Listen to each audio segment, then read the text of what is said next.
And welcome in. Happy Friday, everybody. Welcome to the Nick Club Wrestling Happy Hour. I am one half of your host and your virtual bartender, Mr. Nick Teodoro. Joining me, as always, my tag team partner in life, my wife, Miss Nicole. Nicole, what are you having? Oh, you guys know me. Some Tito's, some orange, some cranberry juice. Mr. Nick, tell the people what you're drinking and our three things for the show. My J. Lore 7 Oaks Cabernet, as per usual, as you like to say.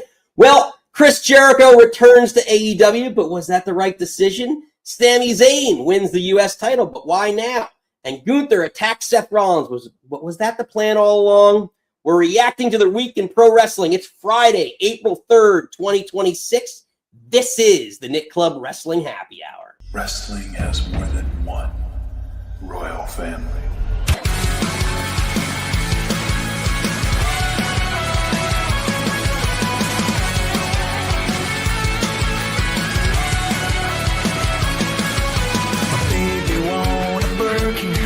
She's been telling me all night long.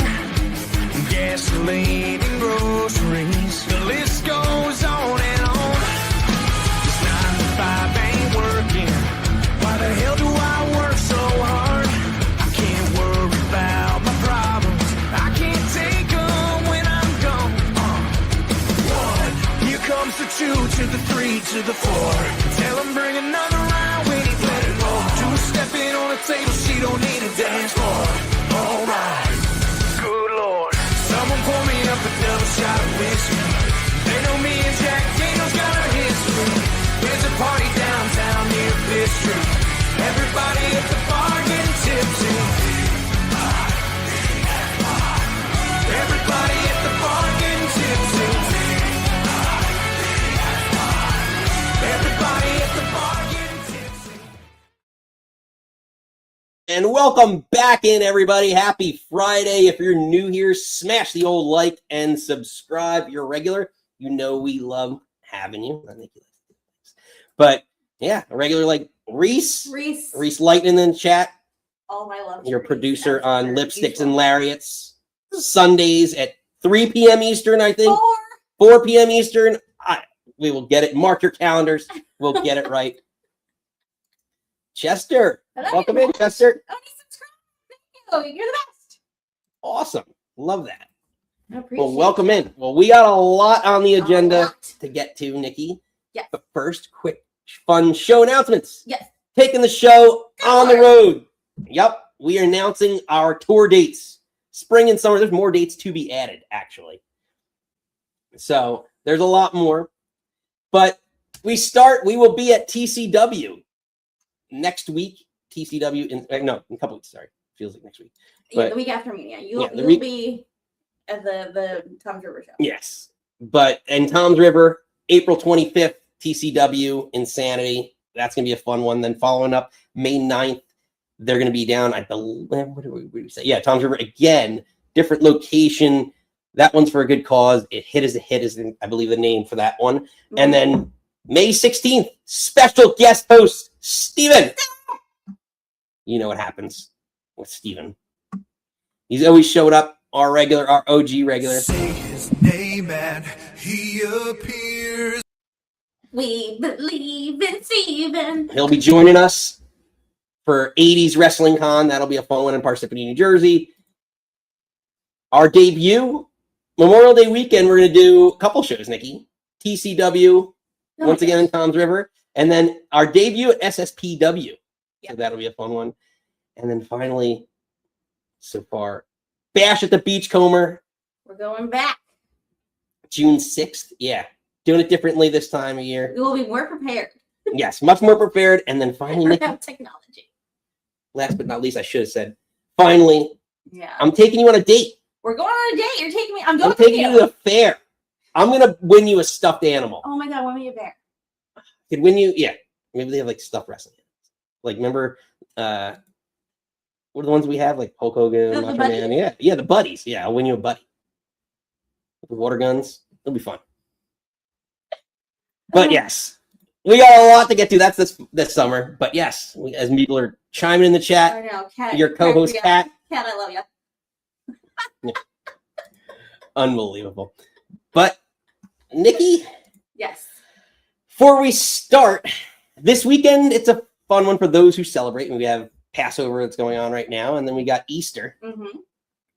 Easter Sunday, where we celebrate those who believe and who risen. So it got me thinking about pro wrestling's greatest returns.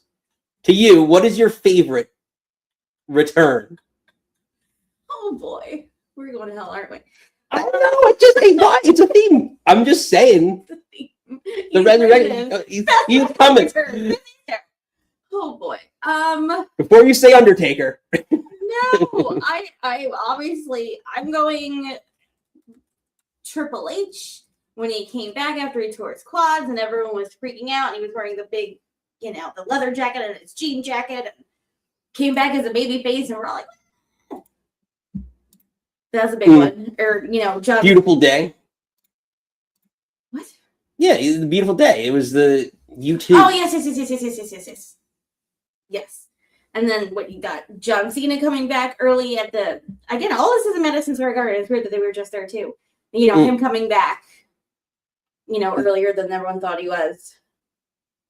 Yeah. I mean, The Undertaker had about 12,000. A million. I said the one when he comes out of the flaming casket. Kat saying anytime Brock shows back up, it's her favorite return. I don't know if that's sarcastic. Rock's bank return. See, for me, it was, and I don't, was it No Way Out? I can't remember the specific pay-per-view, and it was just terrible to say. But Stone Cold Steve Austin's initial return with Eric Bischoff, where he had that match where he was brought back after like 6-7 years by, I think Vince brought him back, to just beat the hell out of Eric Bischoff, and that was his big return. Like, to me, we hadn't seen him in how many years? So, like, Stone Cold's return was at the pop for Stone Cold's always huge, but he was he had so much time away. You could tell, I could argue Punk in AEW. I cried. That was a big one. That was a big one. So, I mean, the worst, best kept secret. When him showing up in Chicago, I think we all cried. I definitely cried. Even him showing back up in AEW, again, worst kept secret, but him, and it's like hell froze over, and you're like, what? Again, I said to you jokingly, but like when Seth Rollins came back last year, when he did his Willy Wonka impression. Yeah. Reese is saying No Way Out 2000. That was the pay-per-view debut of Hollywood Rock. Yeah. Kat's talking about Shock Omega.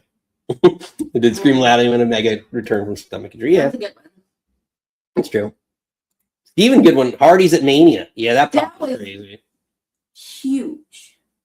Because everyone thought it was going to be. They just fought the night before. They dropped the Ring of Honor belts to the Bucks, if I remember correctly. And how the match, and like New Day was the Mania host, so everyone kind of thought that New Day was going to go into that match, and then Hardy's, that place like erupted. Yeah.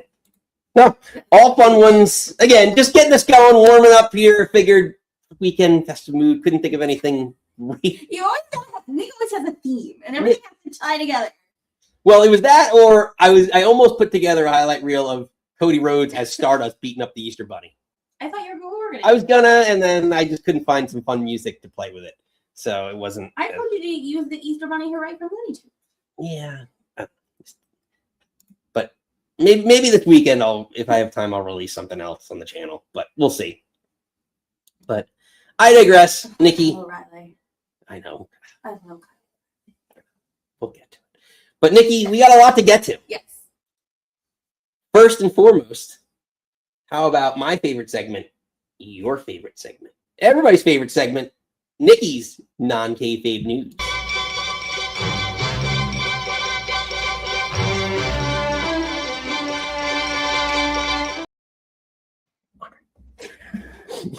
Production meeting! Yay! I didn't know what story he had me starting off with, but this was Jesus Mary.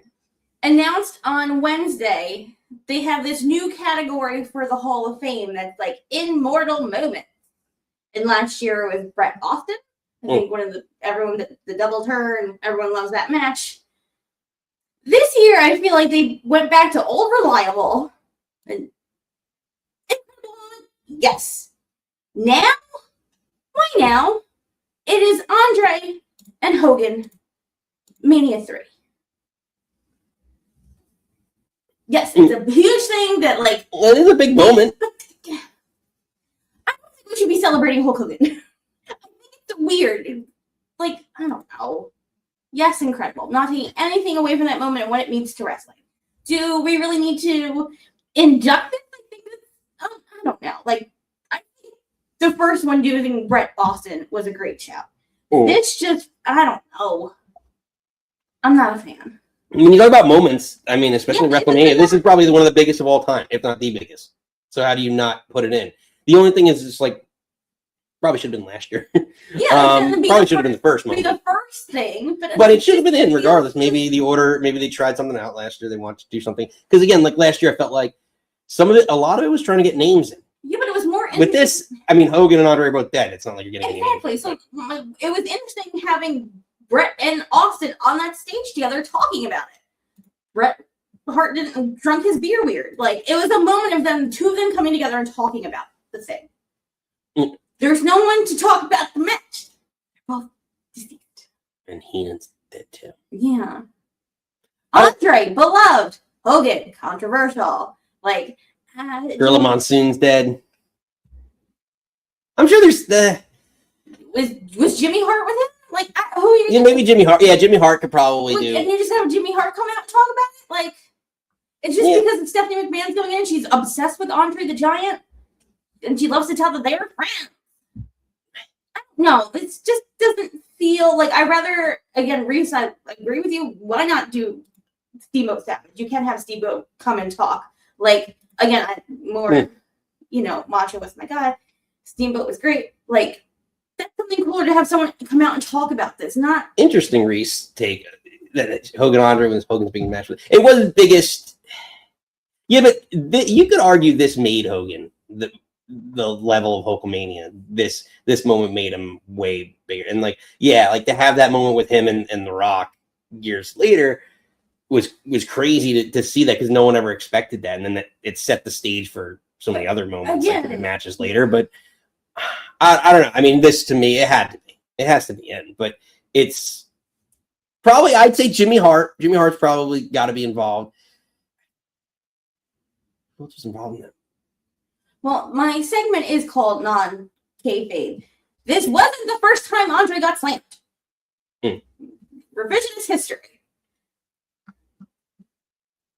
I know, but still, it was the first time he got slammed in front of 60,000. But it's just like, and I feel like everyone knows the story. Hogan wasn't sure. Hogan wasn't sure if Andre was going to put him over. We weren't sure if Andre was going to fight. Mr. Wonderful was like the backup. Like, we all know the story of this. Give me something different to talk about. I don't know. We'll see. But I mean, it seems like the chat's kind of divided over it, but I think it needs to be in. It's going to be interesting in terms of the speeches and who's going to. Again, this is a thing they just created last year. To Steven's point, they got to hurry up because it's like we're already missing 42 already. Like, I don't know. Well, I have this theory also that with the economy and things going on, a lot of names are trying to collect a paycheck, and WWE's. Oh, you're gonna have his son come out and talk? No, I don't know. I don't know who. Like, again, Jimmy Hart, maybe one of them. I don't know.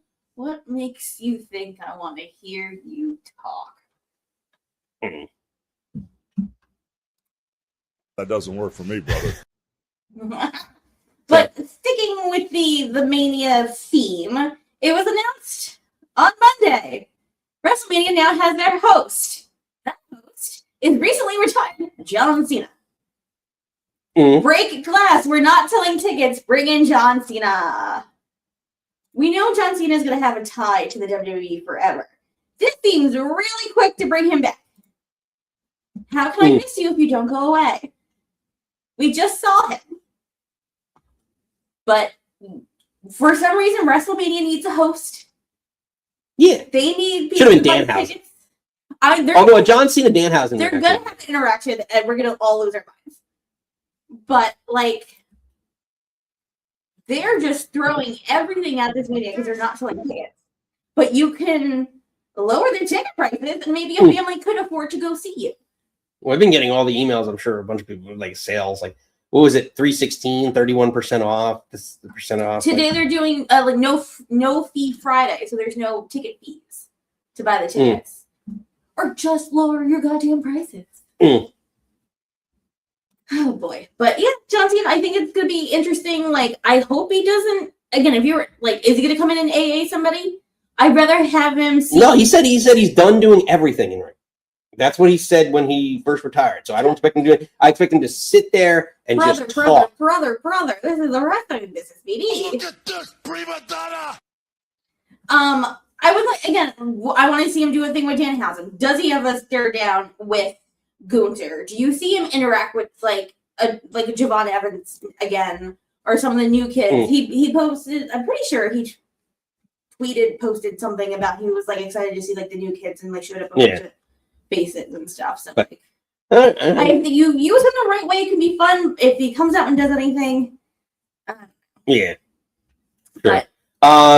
Steve Stone Cold's in the chat. We'll get to your questions shortly, or maybe in the Q&A. We'll see. I'll start it for later, or if you can call it at 7 p.m. when you know call-ins are.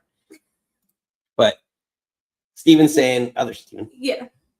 Done or funk done. Yeah. Again, how many, Ric Flair, Yeah, no, I think it's gonna be fun. I think is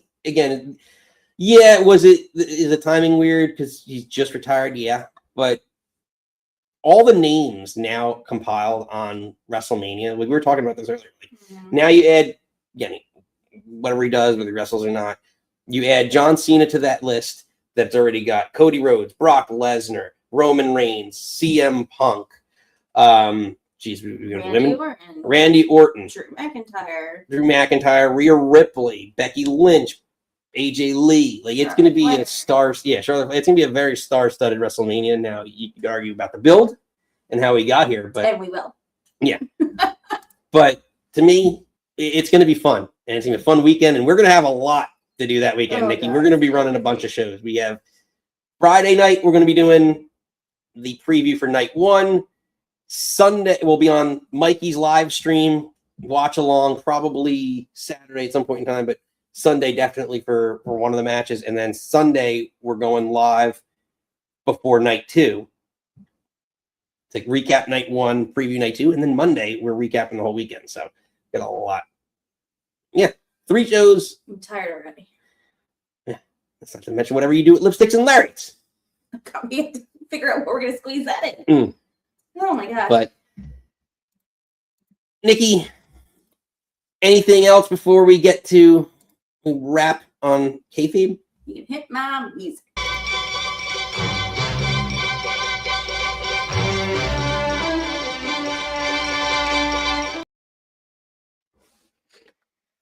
All right, Nikki. Yep.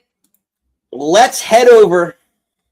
Well, let's head over a quick station identification as we transition over to AEW. A lot to talk about with AEW because I threw it in the thumbnail. You know there's a lot to get to, but let's hear from our friend who competed in the main event on Dynamite this past week, Speedball. This is Speedball Mike Bailey, and you are watching the Nick Club Wrestling Happy Hour. Aggressive eyebrow. Yes, everyone loves eyebrows. But Nikki, what to get to? Well, let's start how we started. Yeah, starting with the opener because Jericho is back.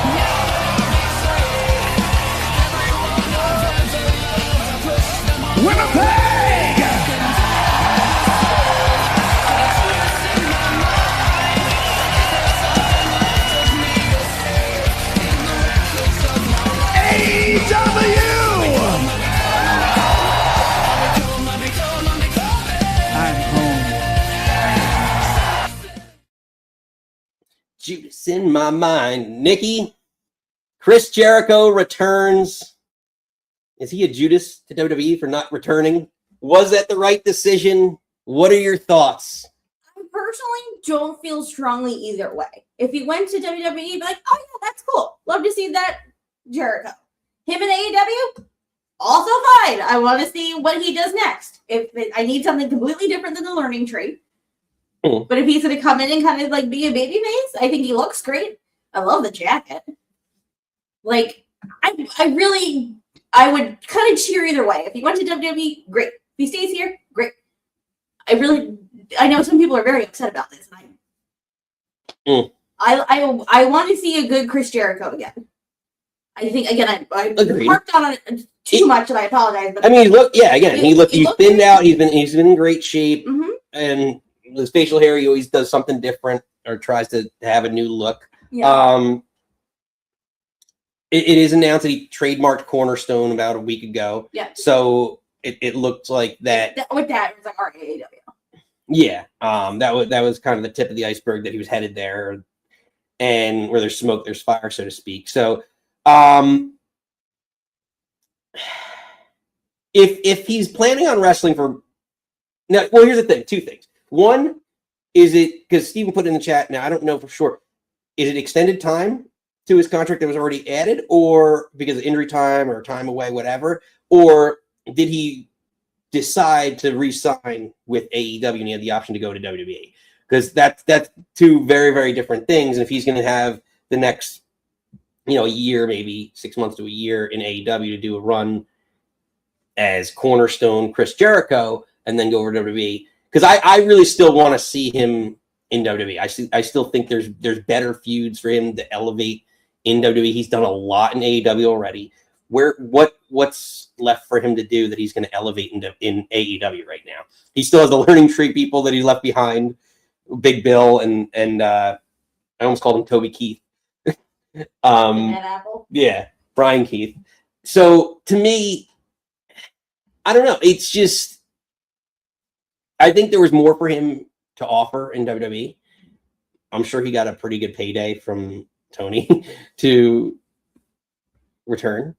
I think eventually he'll get to WWE. I still think he deserves to be in the Hall of Fame, or whatever the Hall of Fame is worth. But yeah, again, I'm not. He can actually put someone over.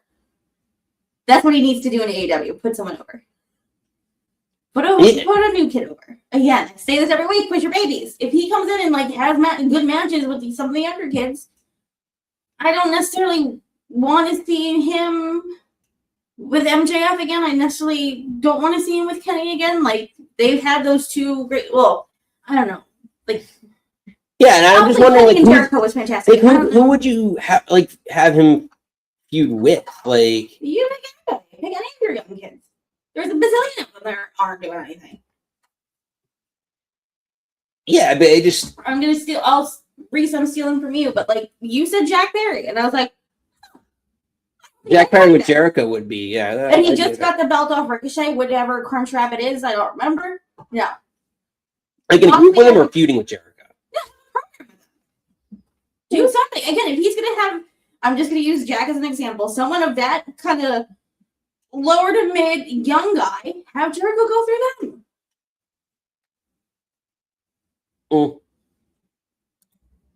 You're the cornerstone. He should all the boats, all the babies, and all the ships.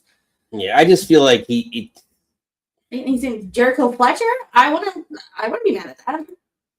Yeah, but again, there's a couple decent feuds, but I think there's just more of an open book in WWE.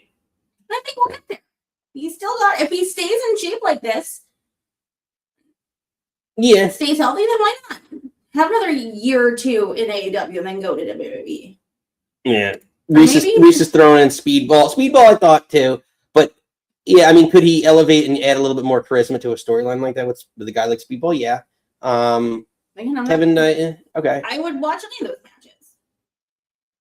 matches. I just disagree, Reese. I think he's got a lot more in WWE that he could offer.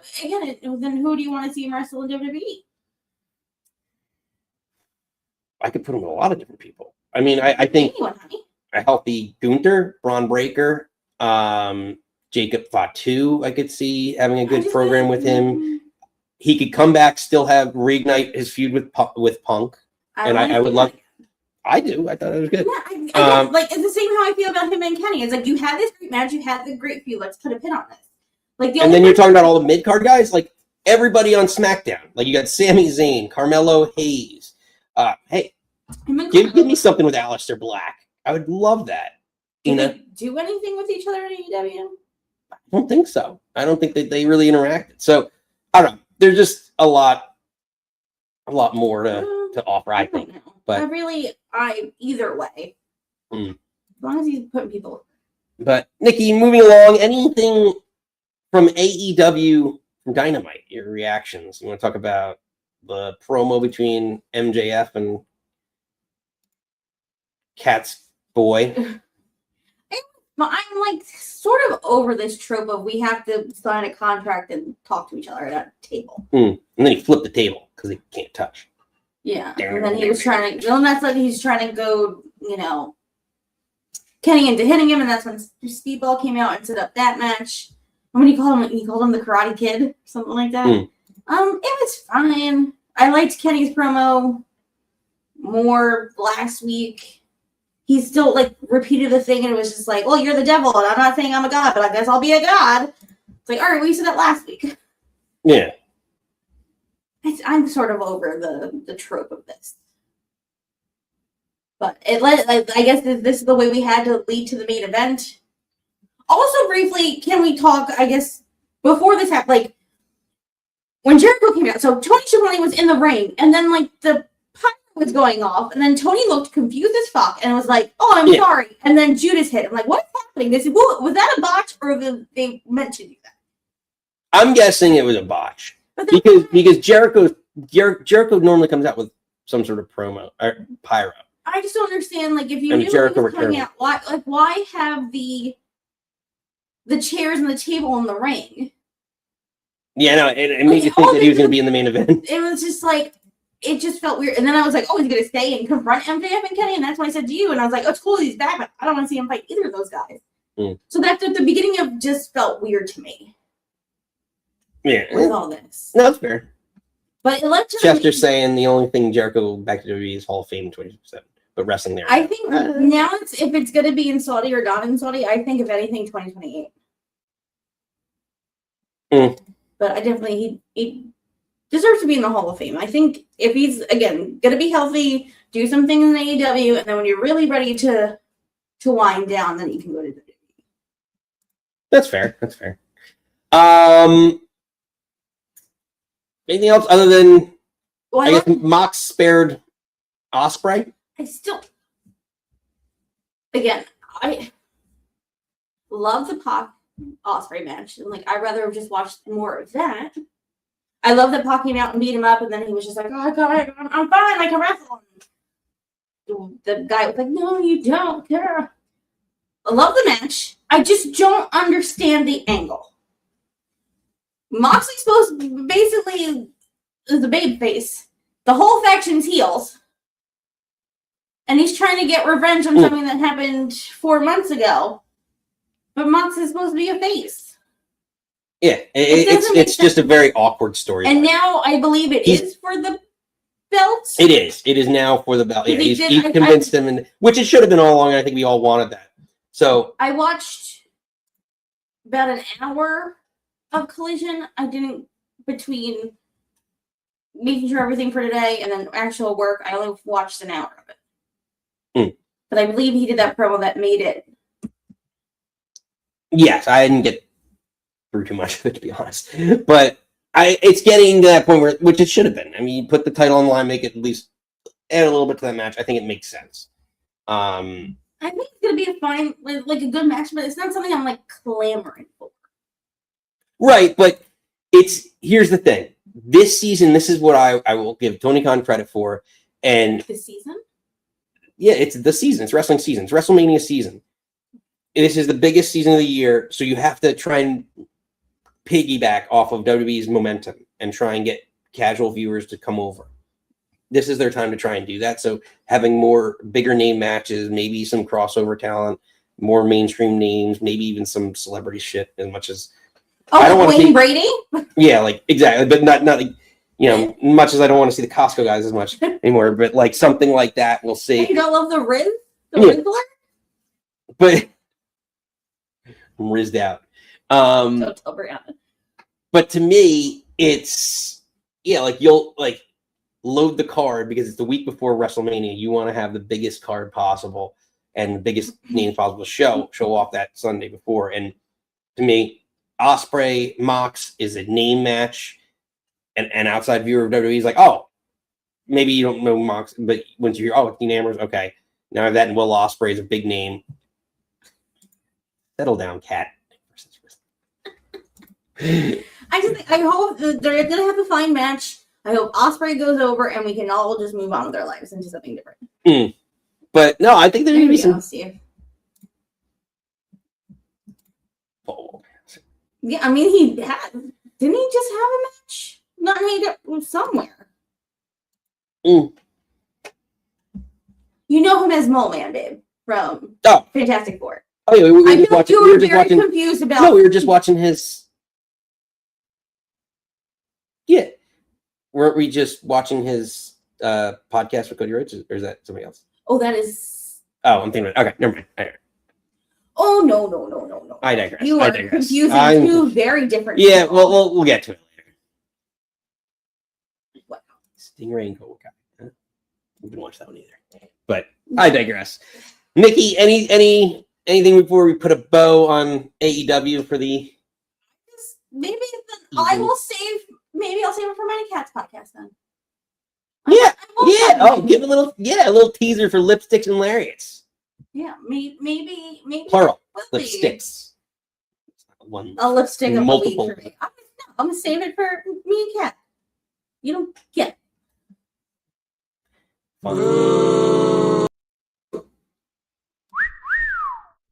And that's quickly. I am happy Sheeta's back. I don't love. Why is Willow just winning with roll-ups now? I'm glad Sheeta's back. She looked great. Don't love her losing, but I get it. But now Willow just seems to only beat people with a roll-up. That could be just me. Oh, she has a good gut wrench power, but I like it. It's pretty cool. Who, Willow? Yeah. So, I don't know. Yeah, I don't know. Love that she's back. I gives, a little freshening up.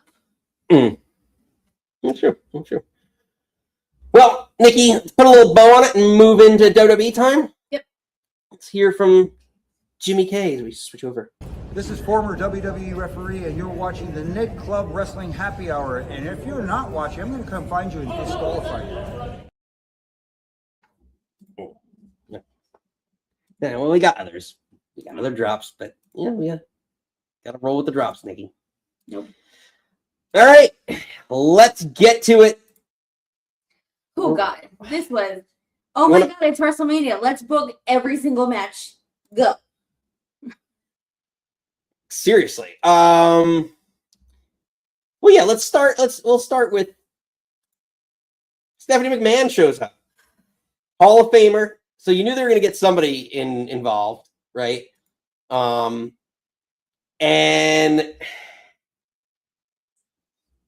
Stephanie comes out, has an interaction with Cody, which is why we're probably not going to.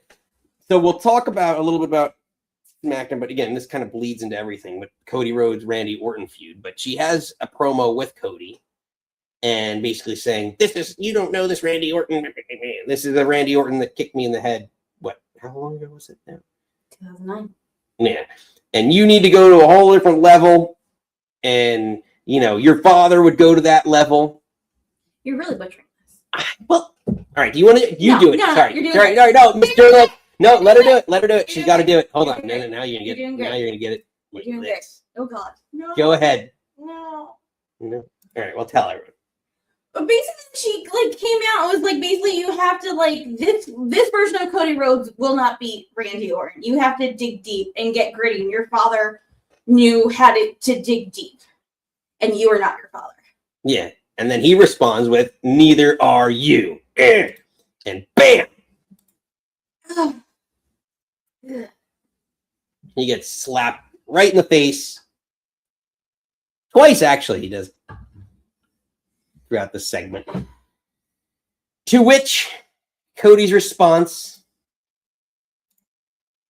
Nikki, instead of Go fuck yourself. he says, thank you. So now his new nickname is Kakoldi. Or Kakodi. Kakodi, I'm going to go with Kakodi. Because I don't know what the fuck's going on, but this shit don't make sense. Now he just needed to get slapped in the face and called dumb. You know, I love Stephanie. When her music hit, I was singing it to you. Super excited. Then she's like, you know, I want to talk about, WrestleMania. And I was like, okay, this is going to be a little puff thing. And then she's like, but you're not going to like what I'm going to say. And I was like, no, don't give me a heel, Stephanie, right now. Like, you're going into the Hall of Fame. Like, we don't need this. And then when Cody basically saying he doesn't want to make it like a student, teacher, master thing. I'm like, but that's what this is. You have 20 years of flipping history of you guys being in a faction together, and you don't want to use that story. You need Stephanie McMahon to come in and be like, you gotta be gritty and dig deep. Well, you also had the theory that you told me that maybe the person talking to Randy Orton was Stephanie McMahon. That was a whole other thing that is like, because indirect, like Cody's song, there's more than one wrestling family, was the fuck you to Vince, to the McMahon family. Now, her coming out, she's like, well, Randy's talking to someone. Then why is she bringing that up? And people are saying it's Shane. People are saying it's her. People are saying it's Triple H. I heard Arn. It was Arn. And then he posted, I don't know if we're going to get to this later, but like on Wednesday, he posted that we're going to find out who the voices are. And he was on the phone, and in like a trophy case was a picture of Cowboy Bob and then Cowboy Bob's dad.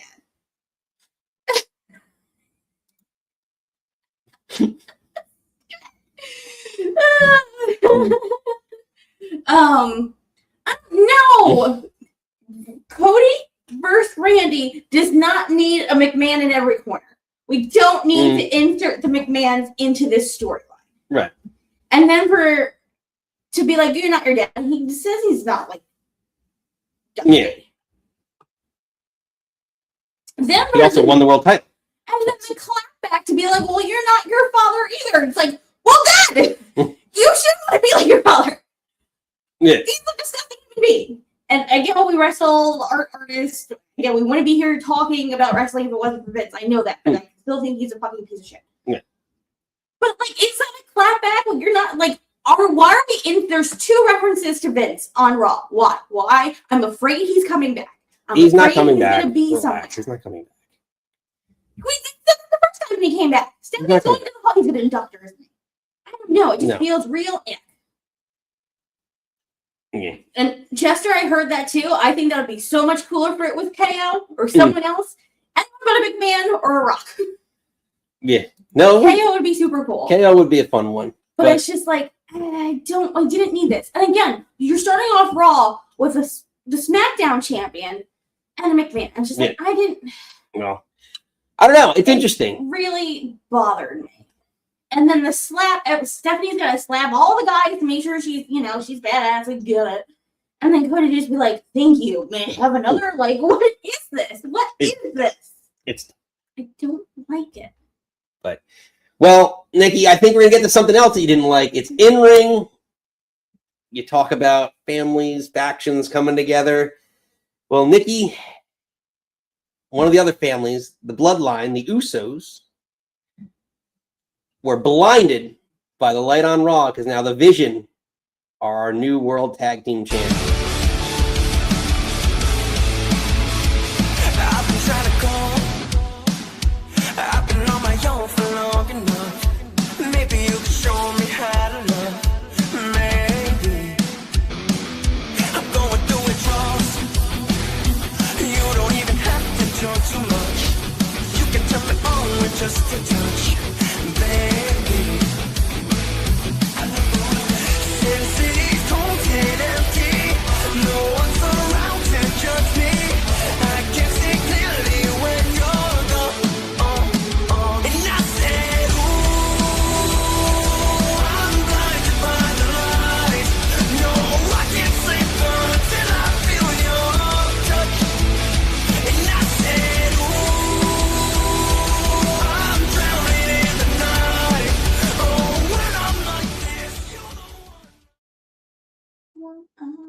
Nikki, the Vision win the tag team titles. Yep.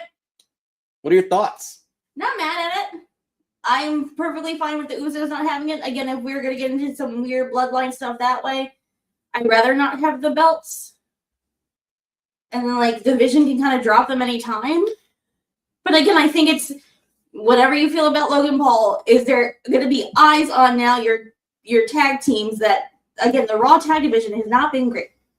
Well, but here's the thing. My question for you is, first off, the timing of this. Could this have been done to WrestleMania? Like, let them get to WrestleMania and win it at WrestleMania? I think one of the nights would have made sense to me. I don't know. The timing seems very bizarre. So originally they were supposed to have this match last week, but they wanted the Usos to be at the San Francisco Giants games with the belts. Would it be more with Logan Paul doing all the presser going into it with a belt? Even if it is a shitty looking one, I hate this. I know it's not cute, but like I don't know. I think it's fine. I hope the Usos. It literally looks like a coin you'd get out of like a video game, like an arcade. Or when you give a penny and then like you do the thing and you stamp it. Yeah, like that's basically with a WWE logo. Again, I think the Usos are going to do something. I know they're saying it's going to be a 6-man. I don't think we need to see that. I don't think we need to see that right now. I believe we're 6-6. Let's just leave it 6-6. Yeah. I feel bad that your champions are not on the card, but maybe you can do with something. But I'm not mad at it. Yeah, my thing is, again, I think the timing of that was weird, and I get maybe you want to do pressers with the belt, but let them have that get to WrestleMania and do it. Okay, because again, the Usos to me, and that's the other thing. Like, how do you reflect on, like, what is this, their 10th reign? I don't even know. Like, this Usos title run. How do you go about, like, just fine? It seemed unnecessary, right? Like, it seems extra. I just want to go back, actually. Let me see. You had to get Jay out of the main event scene. And a way to put him with Big Jim was to get him out of that scene.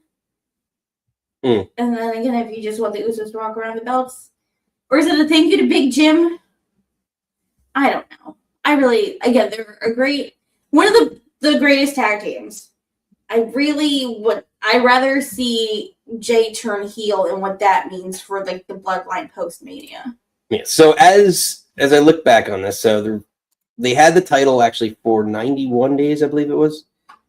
It was really that long? Yeah. So they won it off of AJ Styles and Dragon Lee, which again, AJ was doing his last run, whatever. Yeah. So they had to take the belts off him somehow. And then they had one match, I guess, maybe defending the titles against Alpha Academy. And that was pretty much it. So the definition, I'd argue, of a transitional. Oh yeah, because they had that mini feud, and like we rallied behind Tozawa for like a day. But again, there's like, what are you doing with this tag division? Like, where are the Creed brothers? Again, where's Alpha Academy? Well, now that Gable's, again, he's until he gets potentially demasked or unmasked. He needs to get demasked. Also, then the Creeds are kind of just like same thing with Ivy. Ivy's actually had been looking great in a little bit that she's been able to do, but I don't know what Gable is going to do with all that. I know you need to they need to have that match because it's like I feel like Ludwig took it to such different heights. I don't think, as much as I love Chad Gable, I don't think Chad would have got it. I don't think Chad would have got it to where Ludwig has. And I think you just need to let Ludwig be the only Americano because he's over as fuck in Mexico. Yeah. I watched the show where he won. Again, apologies, Maggie. The Reyes de Reyes sword thing. Mm-hmm. He came out. The crowd went bananas. Like, put Chad away. Just let Ludwig do it. But again, like, you put him back, build up your tag. Like, I I'm fine with division having it. I hope just post Money we do something with the tag, the men's tag division. Yeah, no, we'll see. So, Nikki, we talked about in AEW, we had the return of Chris Jericho. We had a lot going on. We opened Raw with the return of Stephanie McMahon. And then mid-Raw, I know you wanted to talk about this. We see the return Roxanne Perez. Yeah. She had a mass cyst removed from her back, which seems horrifying. But I was like, I necessarily don't want to see it. But do you think Roxanne can turn and cost Liv? Because we're surprised that they've been this friendly thus far. Yeah, I thought it's a post-Mania. Like, it really dropped the Dom Roxanne thing. Yeah, I think it's a post-Mania. It's got to be a post-WrestleMania thing. And then honestly, there's not enough time for them to do that here, I think. And just this one beatdown of her helping her, it's too soon. Yeah. Meh. They've done Steven saying Roxanne's future IC Women's Champ a month after Mania. That's not bad. AJ would definitely drop the belt to her. 1,000%. And then does she feud with Raquel? She could. Yeah. I think, Raquel's got to be her first feud. And then Roxanne's got, I don't know. I do love Liv saying my favorite Spanish word, basura. I know. Like, I started cracking up because I was watching downstairs and I knew you popped for that. That is my favorite Spanish word. It just means garbage, trash. But it's so fun to say. And then you did talk about, you kind of touched upon, like, now it looks like we're headed towards that 8-woman tag match. Think it has, I thought it was, no, it is special. It's the 4-way between them. Yeah, the Bella's the did they announce it around? I'm pretty sure I saw the graphic. It's Charlexa, the Bellas, Lyra Bailey, and the Forces. Is it Which, shout out to Bailey. She was the MVP of that match. Her powerbombing Nia, I get it. I know that was. Sometimes I get. She's gonna go to. I said she's gonna go to AEW and be People phenomenal in AEW. Hopefully, they give her an opportunity there. But yeah, and I think it's time.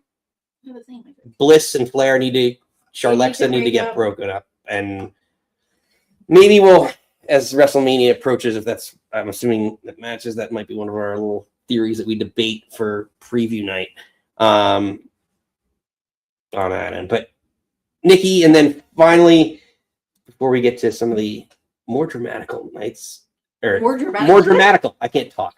More dramatical. It sounded like me. More dramaticals. But if Stephanie shows up, Triple H has got to make an appearance. So before Obafemi and Brock Lesnar can do anything, Triple H made sure he got involved and got a little camera time. So it looks like this is just, I wonder if they could make well, no. It'd be fun if they made Triple H a guest referee. He can't have the pacemaker. You don't need to like run around and go that crazy as a referee. Mm-hmm. But they destroyed a bunch of security guards that'll probably be future main eventers. WrestleMania. Dijak school, I believe he posted. He's like, stop beating up my students.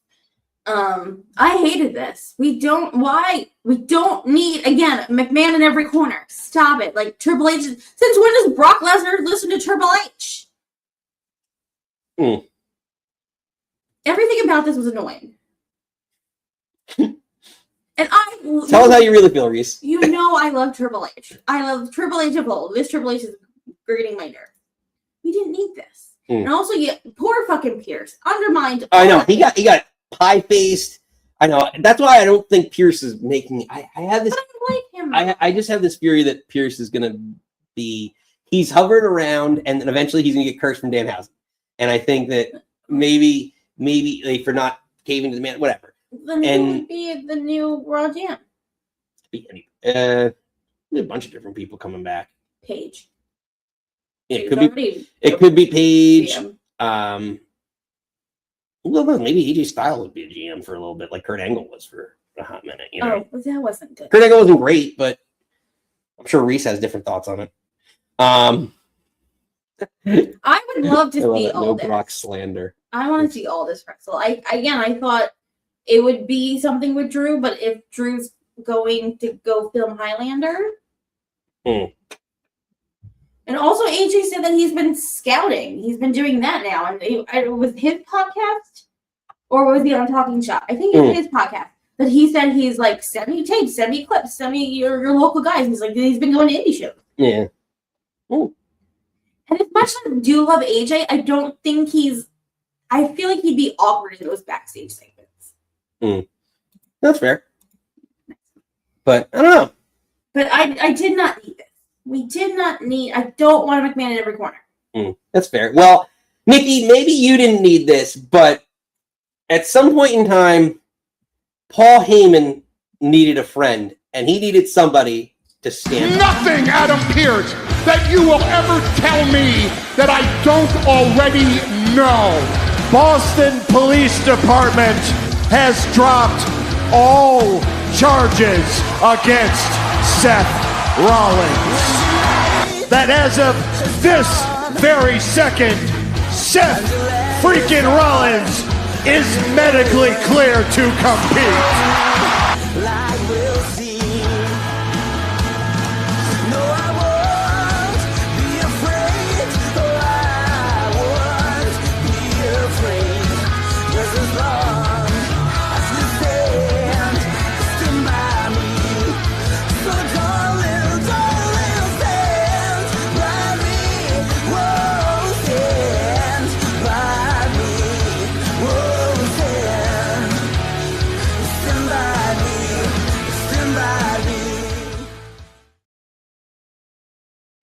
Nikki, Gunther attacks Rollins, and now Paul Heyman got somebody to stand by him.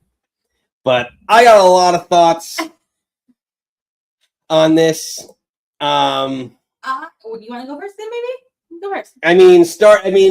Again, say what you will. We knew someone, because I put it on the show last week. I said if Braun Breaker wasn't healthy, who comes to help Heyman? And no one had Gunther on our bingo card, but it's been 7 years, I think, since they've had match. You sent me it before. Yeah, I believe Chris Van Vliet. There you go. But yeah, 7 years since they had an interaction or a match. This, to me, definitely very interesting. I need a justification from Gunther as to why he did this, why he helped Heyman. Yeah, and he has to have an agreement with Heyman. And I like the idea of, and I'm throwing this out there because I threw this out there to you, that he has an agreement with Heyman for whatever shot. I don't have the specifics of it, but whatever title shot, whatever he's going to get. And eventually Heyman reneges on the deal, right? And doesn't own up to his end of the bargain, because that's what Paul Heyman always does. And this is going to lead to the eventual Gunther Brock Lesnar interaction, and Gunther is going to try and retire Brock Lesnar as his way of getting revenge on Paul Heyman. But I need this justification that Heyman knew it was going to go on, because the whole night, he struck a deal with him. And also, you talk about Pierce was talking about the emails all night, like check your emails. So I love the fact that Heyman probably knew and maybe had this set up planned. I don't know. As Jackson, our dog, is getting woke from his slumber. But what are your thoughts on this? So there was a smidge of me when we first watched it, when it was first happening, and I was just like, oh. But then I'm just like, I'm trying to separate the build from the mania. Is Seth and Gunther going to be an awesome match that I'm here to see? Absolutely. Do I think there can be a little promo backstage thing with Gunther and Heyman be like, yeah, I scratch yours, scratch me, blah, blah. You can do a little nod, wink, wink. Fine. Have them do the match. The build-up has been shit. We know it's been shit. And I'm trying to be like, just because the build is shit doesn't mean Mania is going to be bad. Right. We're still going to have a good And I still think you can have a good build-up for this, regardless. Right. And so, hold on. I want to answer, because Kat threw it in the chat. Why does Gunther have to have a deal with Heyman? Why can't they just have a match? Because why does Gunther want to go after Rollins just for no reason? He has to have a justification for going after Rollins. After his last 3 feuds, whatever, have been retiring people, you have to give me a legitimate reason as to why he went out of his way to attack Seth Rollins when he doesn't need to. Other than you're going to say, all right, well, I want to have a WrestleMania match, and this is my way of having a WrestleMania match, which didn't guarantee anything because it's not like the Trix Williams situation from SmackDown from last week where he's like, you have a match, blah, blah, blah. Like, this was just Seth Rollins is cleared, medically cleared. Doesn't mean anything else. It just means he can kick your ass. Yeah. So, like, to me, that's why you have to have that justification. The other part of it, again, it happened after Seth beat up Heyman. When Gunther came back and walked there, I feel like there was like a look. There was a something. Like Heyman was looking at him, and I'm like, there has to be something. Because you wouldn't. I just feel like would they have panned to Heyman right afterwards? Because then you could have just done an open challenge like Cody or Seth did when Cody came back. You could have had, you'd be like, well, I can't have Braun Breaker, so give me whoever, and then Gunther comes out just because it's Gunther. But like for him to come out right after he attacks Paul, and Paul looked at him a certain way, I feel like there has to be a tie in there somewhere. Well, Kat's going at me in the chat, and I gotta go at it. No, you don't. He just has to have a match. Okay, to have a match without a reason. No, I disagree with this. I'll agree with you if it's a random pay-per-view, but this is WrestleMania. You don't just have a match just to have a fucking match. That's stupid to me. If you should have build-up now, you could argue the build-up has been shit. Okay, but you need to have a reason for it. And to me, he has to have a reason to go after Rollins, who's had no interaction with, no feud with in 7 years, other than, oh, I just want to have a match on the card at WrestleMania. Then Sami Zayn should have fucking done that. And Sami Zayn won a title to have the match at WrestleMania, which we'll get to. Couldn't, even if you pay it off post-Mania, like if Gunther beats Seth, then he can go to Heyman, like, I took care of him for you. Now you owe me, and then Heyman can be like, so maybe if we don't get it next week, maybe it'll be a post-Mania thing. But, like, I agree you could have a match that, like, without a reason. But I do agree with you, this is fucking WrestleMania. This is where things are supposed to either start or end. So I feel like I don't see Gunther and Seth going into a program post-Mania if we're going to have Braun. Steven's doing your Harry Potter Muggles need a story. Yeah, just give me a good story. Also true, Steven, that, like, I don't know. Again, I'm trying not to care about the build. I think Gunther and Seth are going to have a great match. Again, Chris Van Fleet posted the picture of them when they were facing off, 7 years ago. And, like, Gunther was still a little pudgy. So he hasn't fought this felty, good-looking Gunther. So I'm excited. And then, obviously, Rollins is a little older. And I think we rewatched on Tuesday, whenever, we rewatched the Wyatt Shield match. And all the crazy shit that Seth was pulling out, all the dives and when he used the rope kick thing, and it's just like, they're both different wrestlers. And I think it's going to be really interesting. And whether Heyman's involved or not, I hope it is. I hope there's something to this. But it's going to be a good match. Chester wants to see Gunther with Heyman. He thinks that maybe Heyman turns on Brock at SummerSlam. It'll be interesting. Yeah, we'll look at it. But, Nikki, let's get to it, because that wasn't the ending of Raw. That was not. penultimate, right? Is that the term? Well, Right? penultimate would be what happens before the main event. Yeah, so right, I think it was right. Well, there was another match in between, but basically the penultimate to the penultimate. Was EO before that? Oh my god. Thank God EO's okay. Jesus Mary. But you talk about build-ups, Nikki, and every time you say you talk about your build-ups, I was like, you talk about your John 3:16. but you're talking about your build-ups, and Nikki, as we get towards WrestleMania and the main event, what we think is going to be the main event of night 2, CM Punk and Roman Reigns, it looks like the build is getting stronger, and we're getting one step closer.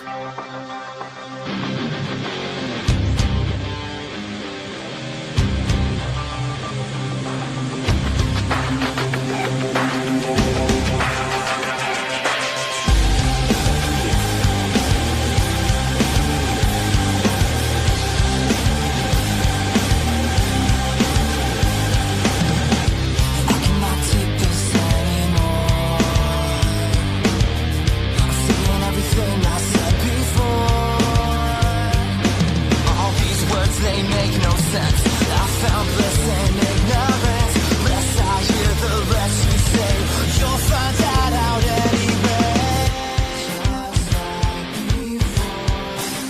Everything you say to me. Doesn't want step closer to the edge. And I want to break. I need a little room to breathe. Just a one step closer to the edge. Now I want to break. I find the answers not so clear. Nikki, Punk drops Roman. What are your thoughts? I'm glad it wasn't another promo. I'm glad now we're just getting a physical, but now we're at the 50-50 booking point. Like, Punk got put through the table last week. Now it's Roman's turn. I was worried for a second when they had like Jason Jordan out there, like, and poor Jamie Noble's trying to pull down Cena. Jamie Noble, boy. I was like, oh my god! At least the one person he did hit could actually take it. So sorry, Petey, but I was like, no.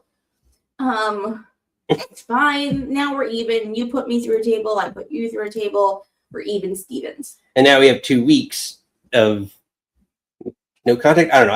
I do feel bad for the ring crew.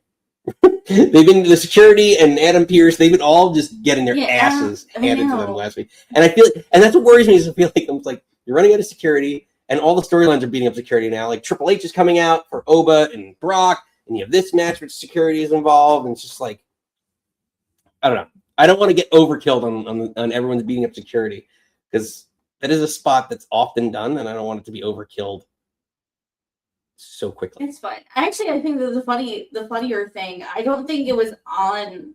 I saw it on social media. I don't know if they actually showed it on Raw. And also because I rewatched Raw this morning when I was working because I can multitask.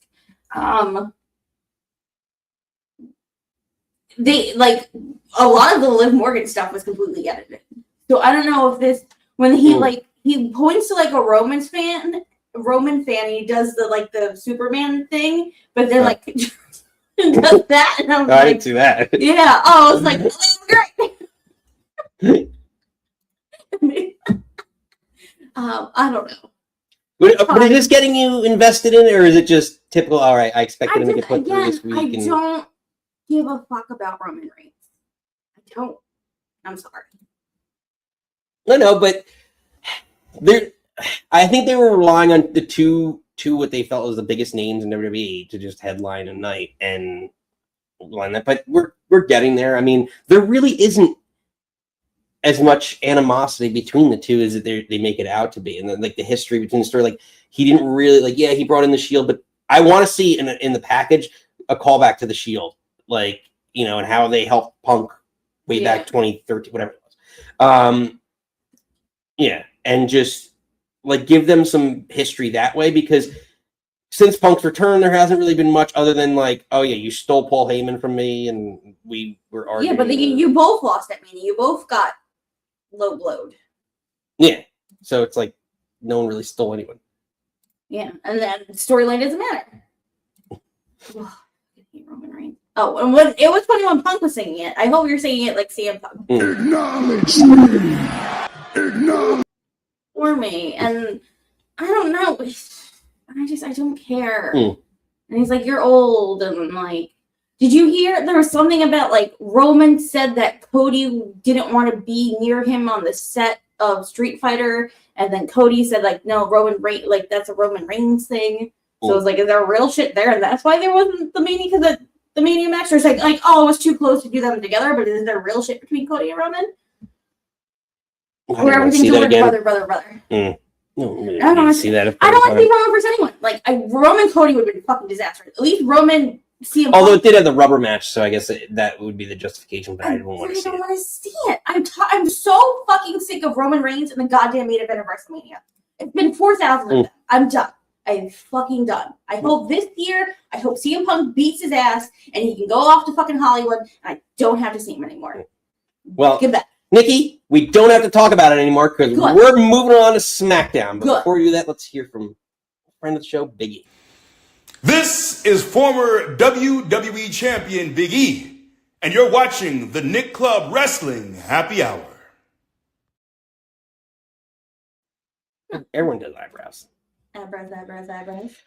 Nikki, let's get to our reactions from last week. But the biggest takeaway, let's start with it because we're bleeding over into call time here, and I want to get everyone's calls in. Open up the phone lines.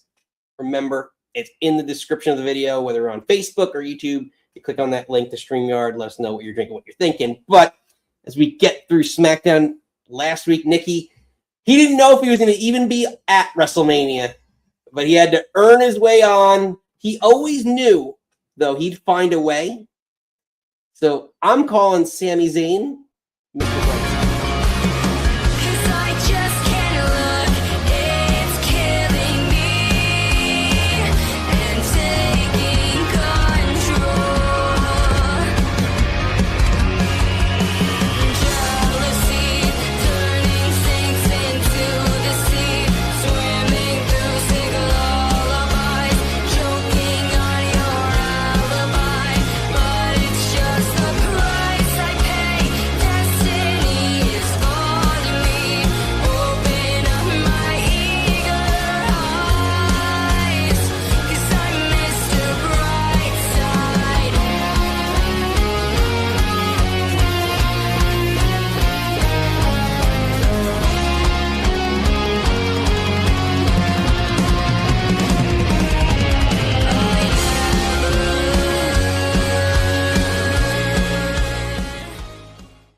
Nikki, Sami Zayn is your new United States champion.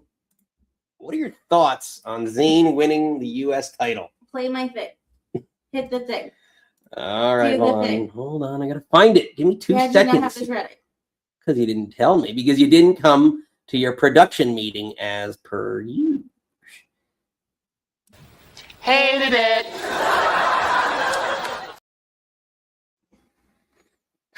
You can go back and watch Lips is Hilarious with me and Kat, and I go on a rant how I fucking hated this so much. Everything. I don't get what they're doing with this U.S. men's division. All this is drooling over Trick Williams. Like, you're fabulous. It was the Oprah free WrestleMania match. And then Sami Zayn's like, well, that's too. That's like, open, like, did Carmelo's open challenge. I'm like, where's the cue? Who plus or minus is this? Did he just like run in front of everybody? Like, what's going on with Nakamura and Tama Tonga? They've been like flirting backstage, like, no, you do the challenge. No, you do the challenge.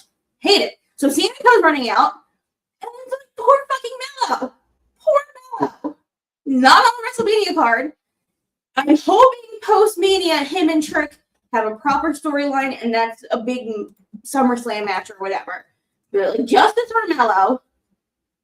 Well, so that is something I wanted to talk about. How do you reflect on Mello's title run? What he did, like, I know he posted the stats on his Twitter. Hold on.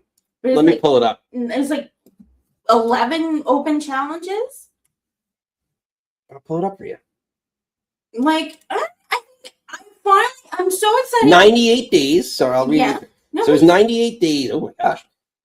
He had one. I'll give you defenses. 1, 2,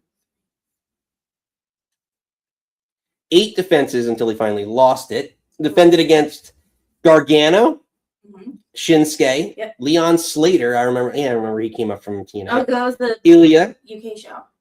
Ilya twice. Ray Phoenix, Matt Cardona, and El Hijo del Wagner, Dr. Wagner Jr. I was so happy for him to get away from The Miz. I was a little sad at first that he did take the belt off Ilya, because I think me and Steve were the only people that championed Ilya. But I digress. But it was something, he got away from The Miz. He was finally doing something, and he was doing something with the belt, and he was defending it and wanted to do all the things. And then you take it away from him just so you can have to hot shot the belt to Trick. Because Sami's losing. Trick is winning that. So then you're going to have, then have Mello chase Trick and give me all the NXT history. I don't know why, again, and we talk about this, so my complaint with this is similar, like timing of it. It didn't make it at WrestleMania. Why didn't Trick Williams, like you could have had Trick Williams, Carmelo, even without a build, like he earned the match and he's going to answer the, hey, you've done great, I'm putting you guys against each other at WrestleMania. You were two young studs. Carmella's been doing great. You earned the shot, and then make that moment. Yeah, it is surprising to me. And also, I feel like I used to love Sami Zayn. I feel like this makes me hate Sami Zayn. I don't. Again, is it just you're saving Mello Trick post-Mania? Part of me gets that because I feel like that could be a big feud. If, again, they have a history at NXT, you have to call that up. I know you say all the time, well, NXT doesn't fucking matter. Sometimes it needs to matter. It matters when it wants them, when they want it to matter. It needs to matter here. But just, we didn't even talk about the IC thing. I know Penta. Yeah, I know Penta gets a ladder match at WrestleMania against like 12 different people, which is a stupid awesome. thing. He basically won the match, had the promo with Kathy or Jackie, whoever, and was just like, "I like ladders. Let's do a ladder match." And they're like, "Oh, well, they had these qualifiers on main event." I'm like, "No, you fucking didn't." Again, if they're gonna be a fun ladder match, I feel like Rusev doesn't fit in at all. But yeah, well, he's there to take a big. But are we gonna see a fun ladder match? Are more people supposed to join? Fine. But I hated everything about the US thing. I hated everything about it. And again, go watch Lipsticks and Lariats. I went on a hardcore rant. Fair enough. Nikki, any other? So before we open up the phone lines, and wrap on SmackDown reactions. So we got. You want to talk about? You got Drew Jacob. You got the Cody Randy stuff at the end. It's official unsanctioned, but like it's at WrestleMania, so it is sanctioned. So. Yeah, do you like that stipulation? You can call it whatever you want, as long as it's all over the place. Again, we talked last week how I would love for it to be the backlot brawl between Piper and Goldust. That's fine. Just make it big and crazy, whatever the fuck you want to call it. Again, it's like no holds barred street fight. It's all the fucking same shit. Yeah, call it whatever you want. But also, Jacob Fatu. I like the idea that it could have been a Hell in a Cell, though. I really did. Hell in a Cell has been ruined for me for the rest of my days. So I would comment on that. But it's fine. Also, Jacob Fatu had a FAFO shirt on. Yeah, I know. That's what I'm worried about. I'm like, don't overkill this already. But they're on different things. But it's like, it said Fatu. And it's like, well, there's a bunch of other Fatus running around. And then people are like, oh, the bloodline. So, I don't know. Anything else? I hated Tiffany Julia, and I really don't want to harp on that because I really don't. I don't like shitting on women's wrestling on the show. But God, fuck, what are they doing with that? Again, fucking Jade and BFAB and all that. I know that's going to be so more addressed tonight. So I just think I think it's going to be a squash. I think she's going to one by one take out one way or the other. This is going to be a squash. She's either going to, like, Rhea's going to be so beat up by taking out all these women one by one that Jade beats her quick, or she's going to beat Jade quick. I really think that's what's going to happen. Oh, I don't care. I don't want to hear you talk. Stop talking. Well, talk it. And then finally, for SmackDown, we got what's next for Cody Randy. I expect this to be taken to a whole other level again, just like the Punk and Roman's been kicked up a notch, Emerald Lagasse style. I worry about the reveal. I really do. That, everyone, again, in the moment. Danhausen. It's Danhausen on the fucking phone, right? Everyone was so upset about Danhausen, and now we all love it. But, I feel like it's got to be someone good on the phone. If it's Shane McMahon, would I be like, laugh? If it's Stephanie, I'm going to be real mad. If it's Triple H, I'm going to be real mad. Again, KO, I think Chester put that earlier. I think that would be super cool, but... Yeah. And I know Kat said on our show on Sunday, it's going to be Randy. Randy is calling Randy. And I'm like, oh no, it's probably going to be Randy calling Randy. Yeah, I don't know how I'd feel about that. Yeah, it wouldn't be the... I mean... on one hand, I do like the split. What happened to Bailey's split personality? That seemed to have gone away. Again, they're so easy to drop storylines. There was a mystery guy that was supposed to was like bullying Adam Pearce, that fell off. Yeah, no. Like WWE's not. I mean, I still don't know if we know who really beat up Jacob. They're saying it was Drew, but is it really Drew, or are we retconning it to be Drew? The lockbox, which I still think it was supposed to be Cody all along. Yeah, they're really good at dropping storylines, so that's true. Well, hopefully we don't get any drop calls, Nikki, because it is that time. We got a few people waiting, a few regulars waiting to get in. We want to know what you're drinking, what you're thinking this whole week in wrestling. You want to talk about Chris Jericho returning, Sami Zayn winning the U.S. title, CM Punk, Roman Reigns, Gunther, Rollins now looking like WrestleMania, Obafemi, any of that stuff.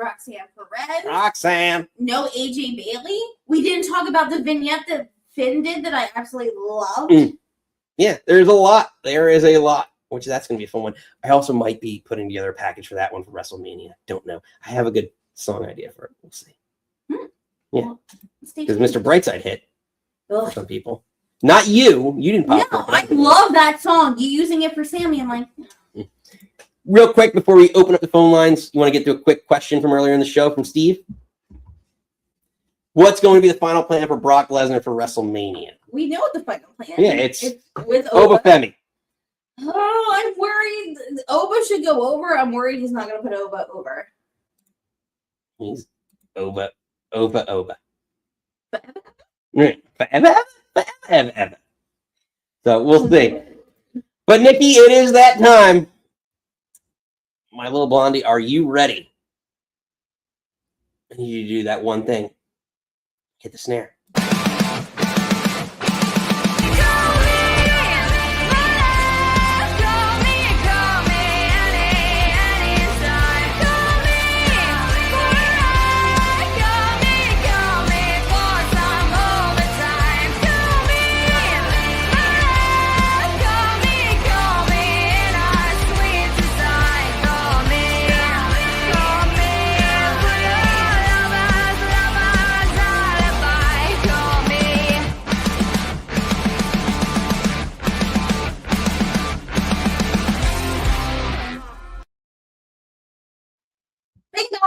No, you waited.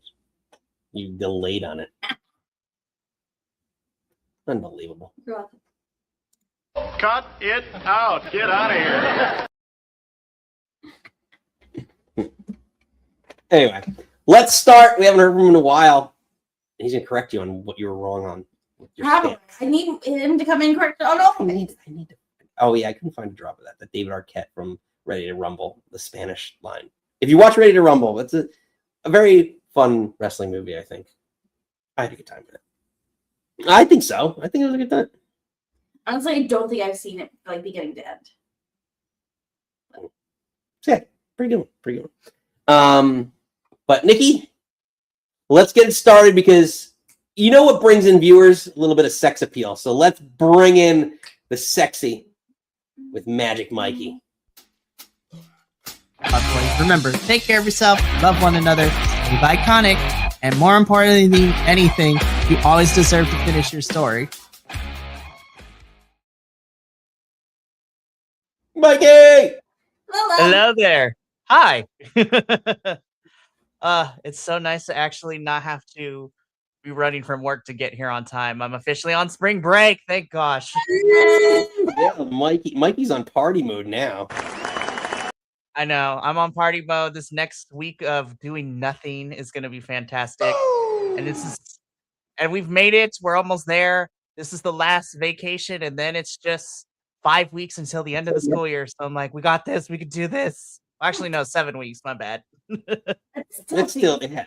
Well, yeah, still, yeah, because Memorial Day is like another 5 weeks ish. No, 6 weeks, something like that. 7, 8 weeks. Yeah, it's hard. Yeah. Like, what do you think? So, it is almost WrestleMania. We are 2 weeks out, so it is next week. No, 2 weeks. Sorry. So much wrestling is happening in the next couple of weeks. It's going to be bonkers. Yeah. But I'm excited for WrestleMania only because I get to hang out with friends and we get to watch it. But once again, as always, WWE feels like they're hitting the panic button when it comes to, oh shit, we forgot to build up the rest of these matches. And I'm not even frustrated with WWE because I've come to expect that from them the last couple of years. So that's not my issue and my big rant. My big issue and my big rant is people be like, well, you know, we're going to watch it, so deal with it. I'm like, no, I want consistency. I want decisions that make sense. It's not that hard. Like, was I excited that Penta announced we were getting a ladder match? Yes, because I'm a violent person. I like carnage. It's going to be fun. And I do like the individuals that are going to be in that match. However, when you have to, because, the internet actually asked a really good question. They're like, how these people come to be in this match? I'm like, shouldn't you have, instead of putting it all on main event, shouldn't you have these qualifying matches? I don't know. You could have had them for the next 2 weeks going into Mania. But the fact that you announced this ladder match, you told us who's in the ladder match, and then barely this week we saw the qualifying matches happen on main event. And then you are looking to monitor the progress of how fans react because supposedly it might go from a 5-person ladder match to a 7-person ladder match. Because they're like, oh, we're probably going to consider adding a SmackDown star or a AAA star. And I'm like, now, if you're going to add a AAA star because you've already pre-taped everything that has happened in Mexico for the next couple of weeks, I smell shenanigans when Penta and Vikingo are about to fight because that's already been taped. So I would not be surprised I wouldn't be surprised to see Vikingo make his way to Mania. And just because I think it's fun, just put Penta's brother in this match. Like, that's the rumored. It's Vikingo and Rey Fenix to be put in this, which is cool. Yeah. But we told the story out of order. The plot made no sense. Yeah, I mean, so every year that they're going to have. So what's interesting to me is, well, there are a couple things unpacked from what you just said. So first off, I don't know if you feel the same way. I do feel like the mid card the last couple years has been built better than the main events in terms of storylines. And like you look at it, like what's going to be Finn Dom. You have I just feel like the mid, all the storyline, whether Penta, like all the storylines interact, and it feels like there's more buildup in the mid card scene, maybe because they're wrestling more than in the main event scene. Mm-hmm. But I don't know. Like, I get what you're getting at. Like, I love the idea of the qualification matches and having somebody earn something in there. A lot of this, to me, the Penta match seems like a spot fest. In like every year, there's going to be a ladder match. Like, they're not doing money. Oh, absolutely. And I'm not asking for this ladder match to be very thought provoking on how we get there, but make it make sense. At least give me the bare minimum. And I feel like this year, some of these matches are giving bare minimum. All right. So here's my point. Is like storyline wise, I would have been fine if, and I know this is probably gonna get everyone in chat upset, but like if you told me that this ladder match had Finn and Dom in it, I'd be fine with it because now you're incorporating multiple stories. Like throw the Grande Americanos in this ladder match and then culminate or have multiple storylines involved. Right. If Penta was just like, I've fought a lot of people and I've had a good time with this, but now I want to up the challenge and I want to face my past rivals, the people that I fought to get to this point. So that'd be great. Like, I'm going to get in trouble for saying this. As much as I think Finn versus Dom has had a really fun story build, and that has given me the story that needed to be there. Unless we see the Demon Finn Balor return, I was like, this is a weird singles match. It makes sense. But if you're not going to make this some sort of crazy spectacle or crazy stipulation, what are we doing? Like, it seems like it's just one of the best storylines that they've had written in the last year, and they want to put it on WrestleMania because it deserves a WrestleMania moment. But you should have kept the belt probably on Dom. Well, could it be for his other belt? Yeah, but I mean, earmuffs, Mike. AAA, no one's going to give a shit about AAA's belt in WWE.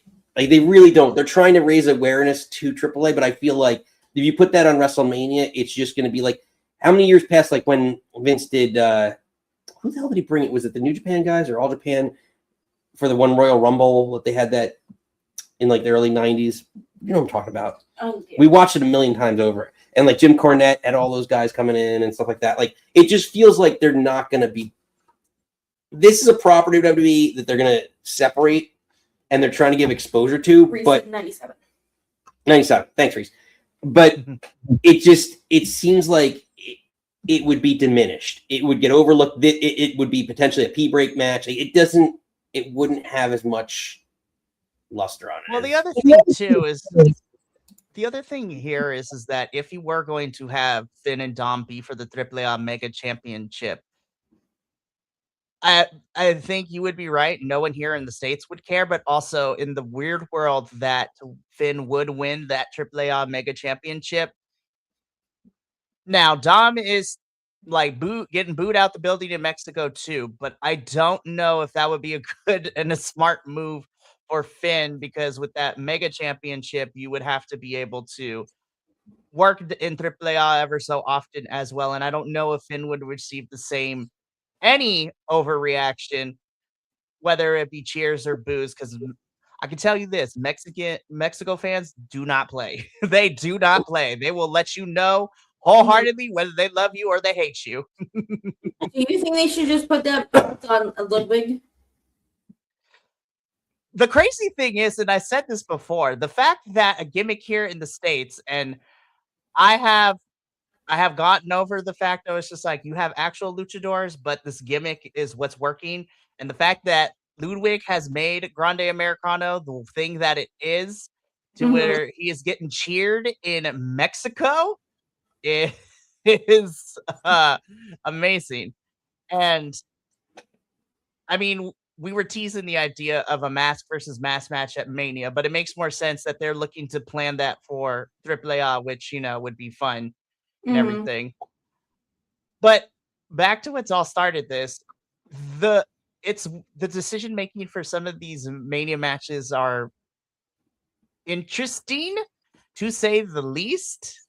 I'm going to be completely honest. Despite the overuse of the same bits that we've been getting over the last couple of weeks, the only story that I truly care about going into this that they're actually doing okay with is Liv and Stephanie. Like, Vicaire and Liv is the only feud that I actually care about right now, because they're progressing it little by little. Now they're repeating some of the same stuff, but at least they are progressing it. And Roxanne returning is great. And I love that she's back into the picture. You know, you got these two, which also means, you know, where's Raquel in this whole situation? There's fun stuff that can definitely set up things for after Mania. But everything else outside of the ladder match, just because it's going to be a spot fest, I do not care about anything else. I don't care about Cody and Randy. I don't care about Roman and CM Punk. I really, really don't, because it is the same playbook that we have seen from these big WrestleMania events. And I forgot who it was, but this is like Roman Reigns' 7th main event in a row for WrestleMania. So I'm just like, I think that's where I'm having an issue with. He is the top star, so he should be in a WrestleMania main event. But when you're recycling the same thing just with a different coat of paint over and over again, it's boring. It's boring. No, that's a fair point. Yeah. I don't care about Roman. Yeah. So that's what got me annoyed. What got me, you know, irritated and more pressed than a panini, as I say. I don't understand why Sami needed to take the title from Mello. That's where most of my ire comes from WWE this past week. Sami did not need this title. Nope. You could have still had him challenge Mello at Mania, but I wanted to see a Sami crash out before he won the title, right? And I mean, there is potential to still see him crash out. But we were building Sami where he couldn't win, and he kept losing, and he kept losing, and he kept losing, and he kept, you know, going down the spiral and losing his mind every single time. I am just trying to figure out, if you wanted to get the title on Trick, you still could have had Melo go into Mania as champion, but make it a triple threat, or in my Yeah. world, make it a fatal 4-way where you also include Ilya. Trick pulls the shenanigans. Sami gets pinned, and you can still have Melo lose the championship, but not be the one to get pinned in that match if you're going to protect him. But the fact that Melo still gets pinned, even though it was a Trick Williams water bottle shot to the head in a distraction, so to speak. If you're not going to put Melo into this match at Mania, then you mean to tell me that Melo is going to miss Mania again? Yeah. Pickle. Was it 2 years ago that he won the drag? Or is he the SmackDown guy that they throw into the Penta match, maybe, just for the hell of it? No, because I wanted to be Phoenix. I do too, but it just makes no sense. And where I'm coming from with this whole entire thing too is that Melo, whether you love him or hate him, whether you think he needs a little bit more work or he does fantastic stuff, I feel like Melo has been on this roster long enough to at least get something at Mania, because he hasn't gotten a chance to show what he can do in a Mania spot, and it doesn't have to be anything big, but he should be on Mania at this point. And no shade to Trick, because I love Trick Williams, but if you're gonna put him at Mania, and he's only been here for a couple months at this point, being called over to official main roster, but Melo has been here for 4 years, and we still haven't put him in a Mania match like that, is crazy to me. Agreed. And I just the way that Aldis was just like, he's been on the main roster for 4 years. Trick, you get a match. I don't know. Yeah, that's the crazy part that people forget. Melo has been here for almost 4 years at this point. He came up around the same time with Braun. So like last 3 or 4 years. Yeah. Because then Trick Melo went to me, and that's when Trick went on his run. Yeah, really. He went on his 1.5 to 2-year reign as North American and NXT champion, and then him crashing out, and then him, Oba, and Javon feuding for the last couple of months before everybody moved on over too. So it's crazy to me. The TNA run, and I don't know. I just might feel like justice for Melo. Yeah, no, it's a fair point. Good stuff, And Mikey. Well, that's the only thing too. I feel like Melo is going to get a spot, and no shade, because I know WWE is looking to have moments to talk about online. But if you're going to get ISHO Speed to have a champion, like a WrestleMania match, because that's what I'm thinking. I think it's the Vision and ISHO Speed versus the Usos and LA Knight, given everything that has happened this week. Which I was like, listen, Logan Paul is already enough. I don't have anything against ISHO Speed, but and then the possibility we probably gonna get Jelly Roll in some capacity too. I was just like, if they are gonna get a match, but we not gonna give it to Melo, it doesn't make sense. Also, Jericho is back in AEW, and I'm just like, that happened. And then I was like, what's next on this card? I don't care. I'm sorry. I'm not the biggest Jericho fan. I was like, oh, he's back, but I'm gonna reserve criticism to see how we book him and what his first feud is upon returning. Because if that man ends up with the championship in the next 5 months, I'm gonna look at AEW sideways. Fair enough, Mikey. I know. Well, I don't. Do you think, actually, real quick, before I get your last shot, do you think Jericho's was it time extended to his contract, or you think it's a new contract he signed and he willingly is going back there? That sounds. I think it is a new contract, in my personal opinion, or I don't think time was added to it. I think it was a new contract signed. I just think that Jericho, I mean, he was on tour with his band for the last couple of months, so he took some personal time off, which I was very grateful for. But also because he really hasn't taken a big break. So now that he's back, I do think this is a new contract, because he's not the only star. The last week and a half, with news coming out that they re-signed a multi-year deal with AEW. So Jericho's one of them. Kevin Knight has been locked in. Speedball has been locked in for a couple more years. We just got news that Tekla is going to be here because she signed a multi-year. Yep. And then that's also talking about, all the people who have been gone due to visa issues who also re-signed, and the contract situation with that. Like we saw Hikaru Shida return Thursday, which I'm happy about. I miss she's been gone. The last time we saw her wrestle was against Chris Statlander, November of 2024, which is nuts to say. That's how long she's been gone. But I'm happy to see Sheeta back, and I was just like, it's time. It's the time for for AEW. It's time to start bringing your heavy hitters back into the women's roster. Let's do this. Agreed. Mikey, speaking of time, last shot time. What's your last shot? My last shot is, I know I seem like I complain a lot every time I come on this show. I'm very passionate about what I like about professional wrestling, but I do want everyone to still enjoy themselves, because I say all this, I'm still going to watch Mania because it's going to be great. I just don't like how the road that we have gotten to Mania so far, but it is more about the memories and the friends that we've made along the way. Also, everything kicks off for us starting tomorrow, because we will be watching Stand and Deliver live. Yeah, that is tomorrow. We should watch. I don't think we can, because if we don't have a VPN, like, it's not on Peacock anymore. Oh no! For us in the States, it's streaming on YouTube. Okay, we can watch it. It's going to be on WWE's YouTube channel, and then for everyone else internationally, it's going to be on Netflix. So it will be streaming live on YouTube. Jesus, man. Yeah, there we go. And it's crazy because Stand and Deliver can give us 6 matches instead of 4, so it's crazy. And every championship is on the line for NXT too, as well as the Sol Ruca versus Zarya match, which I'm crossing my fingers. To me, that is my sleeper match of the night. I agree. No, that's exciting. Sol Ruca's going up. Mikey, I'm looking forward to it. Well, we'll chat soon. Always a pleasure having you, ladies and gentlemen. Mikey, we'll see you soon. Bye, sir. Take care, buddy. Just a great guy with another. He's a real ring-a-ding-dong dandy. Thanks, guys. No, why do you do this to people? I couldn't resist it. I said this earlier. If Jericho comes back and is different and not that, I'll be fine.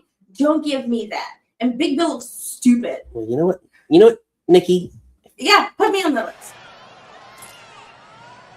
You just made the list. Good. Get ready. Love me on a list. But yeah, make sure you catch Mikey on the BCP. Yes, go watch Mikey and the guys. The BCP WrestlePod. All of them. Doing their watch-alongs. We're going to be joining. We got a bunch of people joining our friends. If we had pencil. But also this year, Podmania, as I like to call it, is going international. Because, sometimes we go overseas, and sometimes you go overseas, you encounter some storms, and those storms, Nikki, bring a little bit of Reese light.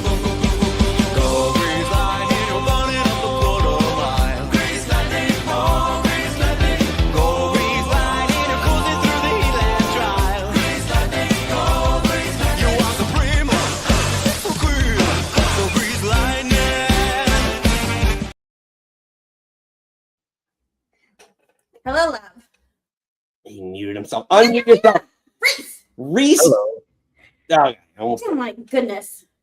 When you listen to people, you stay on mute. Unbelievable. Nikki wishes I had a mute button. Girl. She's not wrong. What is that? Something different. Oh, what is that? Look, what is that? It's just water.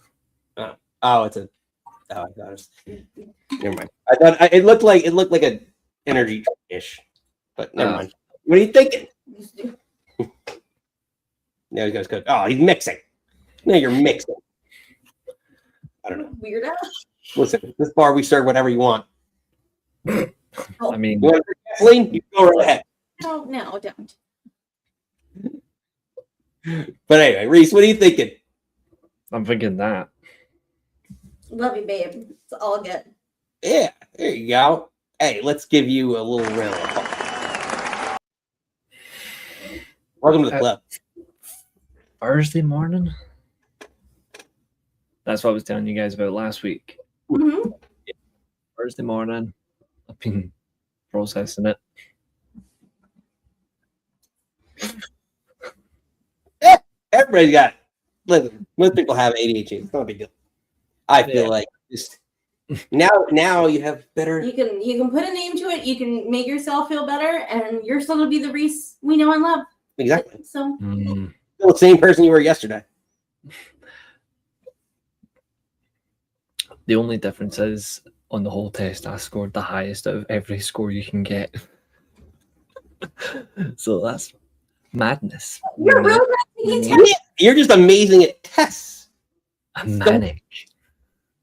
I am manic. Yes. Some people are bad at math. Like 3 Scott Steiner. and a third chance minus my 25% chance, and you got an 8 and a third chance of winning at sacrifice. But then you take my 75% chance of winning. If we used to go one-on-one and then add 66 and 2/3%, I got 141 and 2/3 chance of winning at sacrifice. Sometimes I forget that's so long. And it's still great.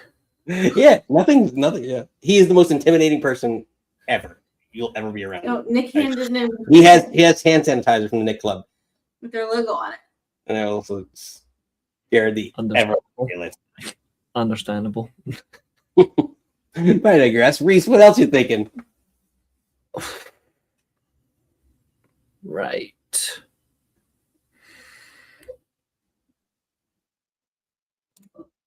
Jericho made the right call. I will die on that hill. There is nothing for him in WWE. I'm sorry, dude. Explain, dude. Justify yourself, sir. Gladly, I will gladly justify it. When you look at right now, when you look at individual rosters developing, right now one company has their rosters as they want it to be. The other is in real flux at the minute and is unsure. Jericho doesn't fit in that. He needs to be in the element where it's flowing. Therefore, he's at his most useful. Therefore, he can then go to WWE later when they've sorted their shit out. This is not the right time for him, and there's still good young talent for him to work around in AEW. Lots of great talent.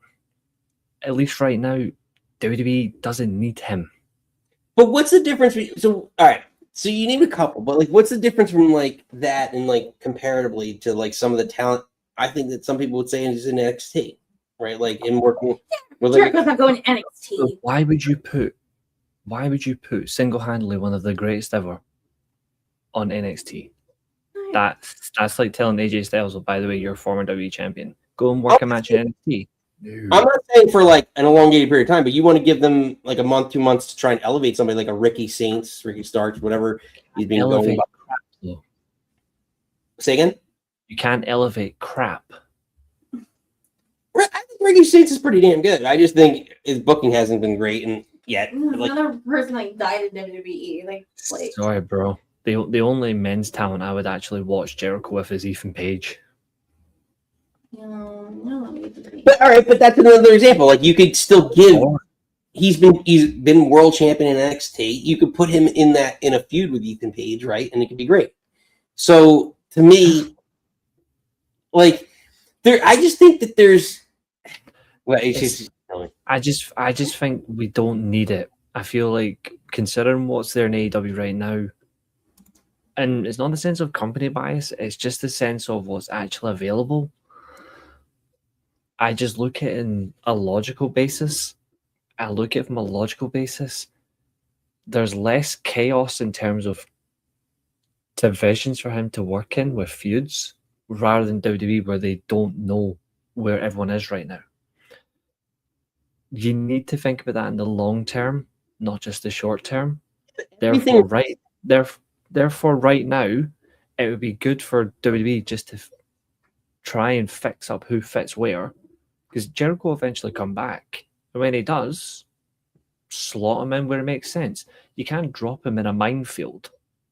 Like, no, I agree, but not right now. But that's what I'm saying. I don't think he was going to listen. He's not going to debut on a Raw or SmackDown leading up to WrestleMania. Anyhow, his debut should have been either at a pay-per-view, PLE, or WrestleMania or night after WrestleMania is what I'm thinking, and that's the whole thing.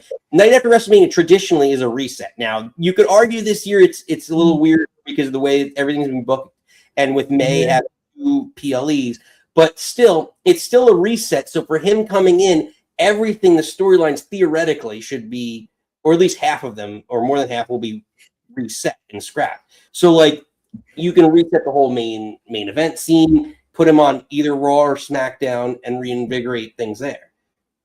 I don't know. I just think when you're looking at and you talk about debuts in a pay-per-view or re-debuting a pay-per-view, they did that to, as he's now called, they did that to Royce Keys. Where's he now? Yeah, a main event. Exactly where he belongs. Like, I think, again, I don't hate Jericho. I like where he is. I think you'll see him in WWE at some point. But the thing is, I think what Jericho's done, because Jericho loves watching TV, I bet he's been watching WWE and he's went, Cena's a colleague of mine, Styles a colleague of mine. Jesus, their last year was shit. I'm waiting. He's probably thought this isn't right for me. And then he'll go when it seems more appropriate. If he's got 2-3 years left, that's the thing. I don't know. How old is he? Jericho's 55. Jericho's 55 years old. So how many years are you going to really perform? Like, you only have so many bumps left. Yeah, but the way that Jericho wrestles with the lion saw and some of the stuff, like. But maybe he doesn't do that this time. I think Jericho's got 4 years left at the top. I think he'll retire before he's 60. 60? I think he'll retire before that. I think he'll do 2 years in AEW, and he'll do maybe 2 years in WWE on a lighter schedule. I think that works. Again, I couldn't care either way. I would cheer if he was in WWE. I popped when he showed up last night. Again, if you're putting kids over and you're having good matches, again, I love that you said Jack Barrett. I think that was tops. Again, if you're on it, like sort of like a face Jericho, you're putting kids over. I think laying it out, I think it's just, to me, you sold me. I think AEW right now makes sense. He's going to go to WWE eventually. He is going to get in the Hall of Fame. But exactly. I'm not mad at it. It's why I don't hate it as well. I like the approach he's done. Well, I disagree, but we'll move on. I'm so upset about it. Yeah. Next up, Lise, what else you got? I can feel it. I think it's, end of the day, I think it's the right call. I think it's smart. It's better to be smart than stupid. You know, Nick, earmuffs.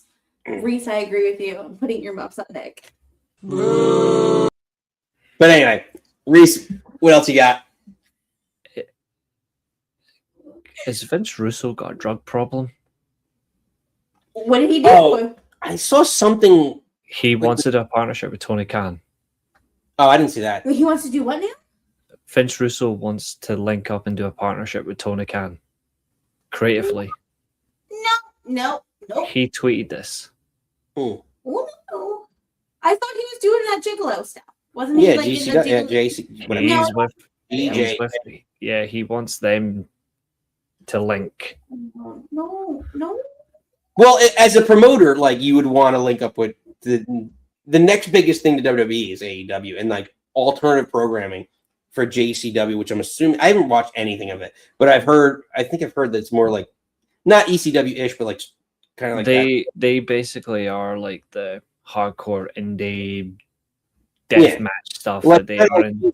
GCW. Even that was on my mind as well. Yeah, and like I just think it shouldn't be on anyone's mind. Stop it. No, it's because he's mentioned. I was like, I can see that happening.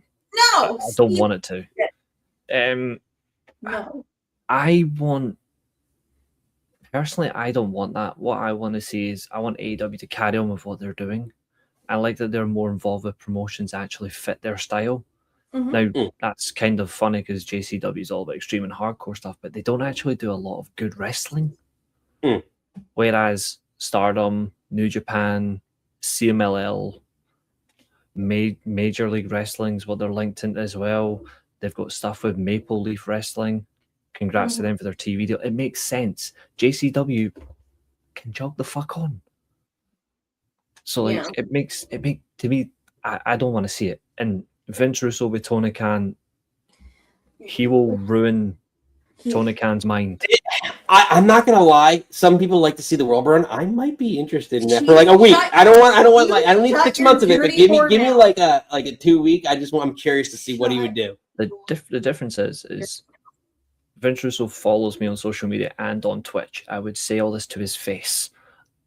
Keep away from AEW. You already do enough tribalism on your own YouTube channel. I do not want to see you do this because you hate WWE because they sacked you. I don't need this crap. You know what you want to say to him, Reese. From the bottom of my heart, man to man, fuck your story.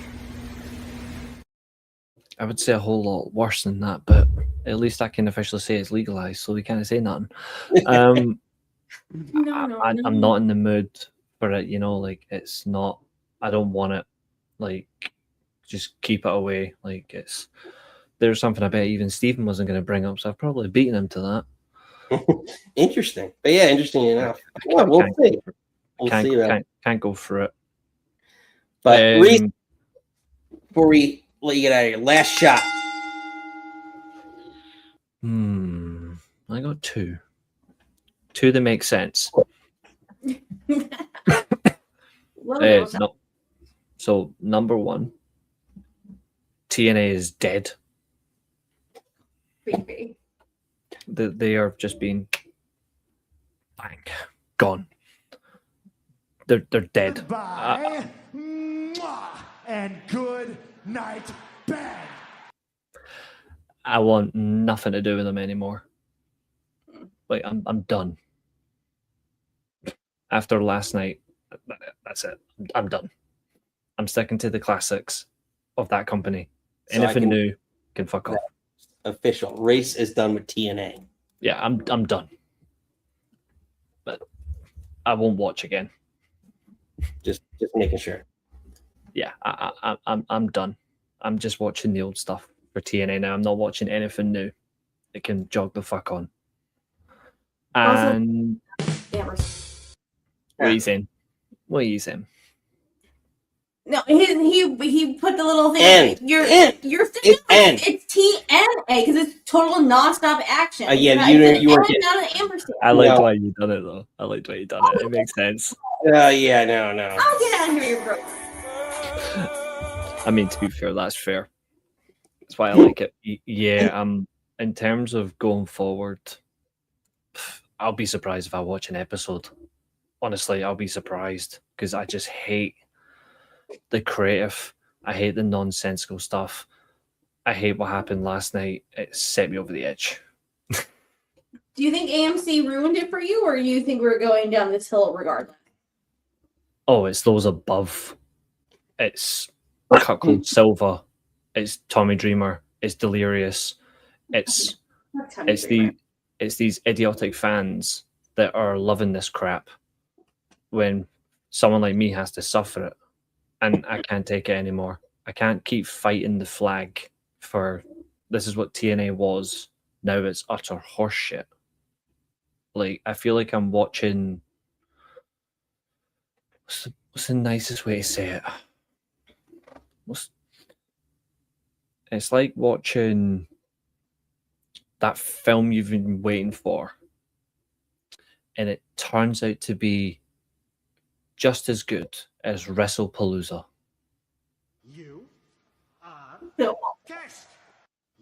Which is dreadful in its own right. And I said I had two. Yes. The other one is I look forward to seeing yourself on Sunday. And of course, thanks for having me on tonight. It was a blast. Please do like, share, and subscribe to this channel, or I will hunt you down, kill you, and I'll smile on your grave. Well done, ladies and gentlemen. Reese. Reese, I love you, babe.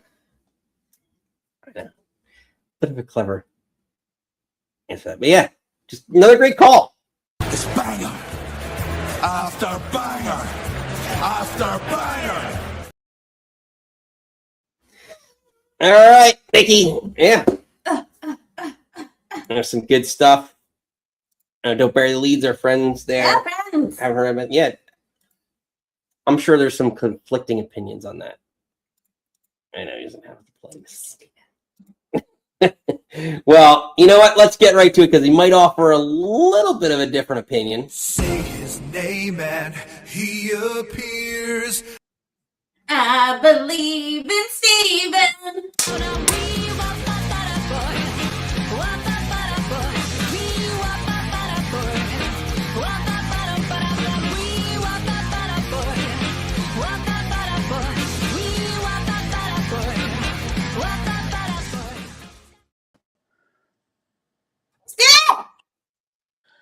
Hello, everybody.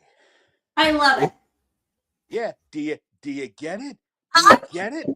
Nick, do you get it? Good is his last name. Oh His yeah, last name is good. Yeah, He's John Moxley in non-cage. touche. And it's Friday, and today's Good Friday. Do you get it? Steve, I love you. I couldn't decide between that and I if I seem to recall correctly, Adam Rose had a guy in a rabbit costume as one of the Rosebuds. I was gonna. Oh, Steven? Yeah. So I almost had a highlight reel of the bunny from the Rosebuds. It was close. It was close. But I may still release it this weekend. I don't know. That was a good rabbit. Was that Justin Gabriel? Yeah. Yeah. Friend We of never the show. friend of the show, doesn't he? And we never asked him about it. That rabbit took some bumps, man. He outshined the Rose. Yeah. But anyway, Steven, what are you thinking? And what are you drinking? Yes, let's get started, everybody. All right. You know, I haven't said anything yet. I just love you, Steven. Can I just enjoy your voice? She It's just like knows. there's no script to be leaked because I didn't write it down from my brain. So, you know, it's like you're anticipating. It's good to have that rep, I suppose. All right, fine. Funny ahead of time. Okay. Everybody just take a deep breath and relax. Okay? We've got a few things we need to relax on this week, especially what I saw on Reddit for the last few days, and I've been busy, but I've still had some time to go on Reddit. Let's just relax. First off, let's relax about Seth and Gunther. Okay, I much rather would have seen Gunther take on Ilya. No secret there. And especially with the news that Braun was cleared after they made the match, Seth taking on Braun would make much sense. This is going to be the least secret Black Hoodie run-in in WrestleMania history. Yeah, you put that in the chat, Steven. Like, so you think it's happening at WrestleMania? I disagree. I think it's a post-WrestleMania thing because I think it diminishes him if he comes back at WrestleMania in this match. I don't know that I necessarily agree with that. I think he can. I mean, this isn't. There's no stip in this. It's just like Seth doesn't have to retire if he loses, right? So No. Yeah, we haven't even had a reason as to why he did it. So I mean, I don't even know that. I mean, he kind of called out the match, but they didn't really. Did they officially announce it? I don't think. Oh, they did. They did. Yes, that night. Yeah. Oh, they did. Oh, I missed that. Yeah. No. Pierce announced it. Yeah, I think it's first of all, like you said earlier, it's going to be a great match. No matter what, if anybody can give this match the build it deserves in 2 weeks' time, it's these two guys and a select few others. I'm not worried about that. It's going to be really good. This is the backup plan. Gunther was going to get Ray, which I disagreed with anyway. And now they can take this. One of the spinoffs from here is other than Seth versus Braun, was already suggested, which is the deal for Gunther coming to Heyman's aid is Gunther gets Brock at SummerSlam, which I think that's perfect. That's a perfect way to spin it. They'll have to but SummerSlam is like 4 months away. They'll have to pause it and then come back to it like in July, late June or July or something. Well, that's where, Steven, so do you so you think it's part of the deal on the onset, or do you think it's like because the way I'm fantasy booking this is that Gunther ends up taking this, let's just call it a bounty on Seth for Heyman in exchange for something. I don't think it's the match. I don't think he wants I don't have this as the match he wants the match with Brock. I have it as he's using like Heyman, like just like the favor, right, from last year. He knows that Heyman's valuable, so he wants a favor, and Heyman just kind of used him, and he never gives him that favor. And in retaliation for Heyman never giving him that favor, he goes after Brock, who's Heyman's prize boy. You could spin it off and stretch out the storyline a little bit more and not make it simply about the retirement. Certainly, you can do that. Yeah, and Brock's not on TV every week, so you can definitely stretch this out to SummerSlam. Yeah, well, that's what I'm saying. It's like I think that's why I think that's the play, because Gunther saying, to me, Gunther coming right out and saying, like, if you came back, let's just say theoretically on Raw, he said, "Listen, I have an arrangement with Heyman in exchange for beating the hell out of Rollins. I'm going to get Heyman, or I'm going to get Brock at WrestleMania, right, or at SummerSlam." It seems too babyfacey, if that makes sense. But when he needs babyfacey going into Brock. I don't think so, because I think Brock's SummerSlam is going to be in his home state. I think Brock's going to be treated like he's going to be, given a hero's welcome there. And I feel I'm the only person that hates Brock. But you know how I feel about like heel, and like him asking for this match with another heel just doesn't make enough sense. Like I think there needs to be, he gets screwed over. Like that's why, like let's be honest, Rollins would still be with Heyman right now if Rollins didn't get screwed over by Heyman already. Right. Well, I mean, they have time to design something, because again, as soon as Mania is over, I think they're gonna put a pin in this, and this is going to be something for actually not even that far down the line. I mean, because they're not going to stretch this out for 4 months. They're gonna pause it and come back to it later when they start having to do build for SummerSlam. And now the other side of this, Gunther's original planned opponent was supposed to be Ray, with Gunther retiring Ray, which I'm already on record as saying it shouldn't be Gunther. Well, now, whenever Ray comes back, they can actually do the Dom as Ray's final match, which is exactly what it should be. Mm-hmm. And I can see, I had it in my head earlier and now I've lost it. I can see Gunther having a role in that after, because it's after that I think Dom should turn face. There should be a reunion after the match, and then let's say, I do remember now. And then, Gunther interferes, said it should have been me to retire him, and Dom goes to avenge his dad. But that's for down the line. So, take what happened, which is unfortunate. I like Ray. Sorry, we're not going to see him at Mania, at least not in a match. Maybe he'll, come out there and wave or something. I don't think it's far from his home. But yeah, so, everybody relax about that. It's not the end of the world. It's going to be fine. Well, here's number 2. Everybody needs to relax about Jelly Roll. Okay, now,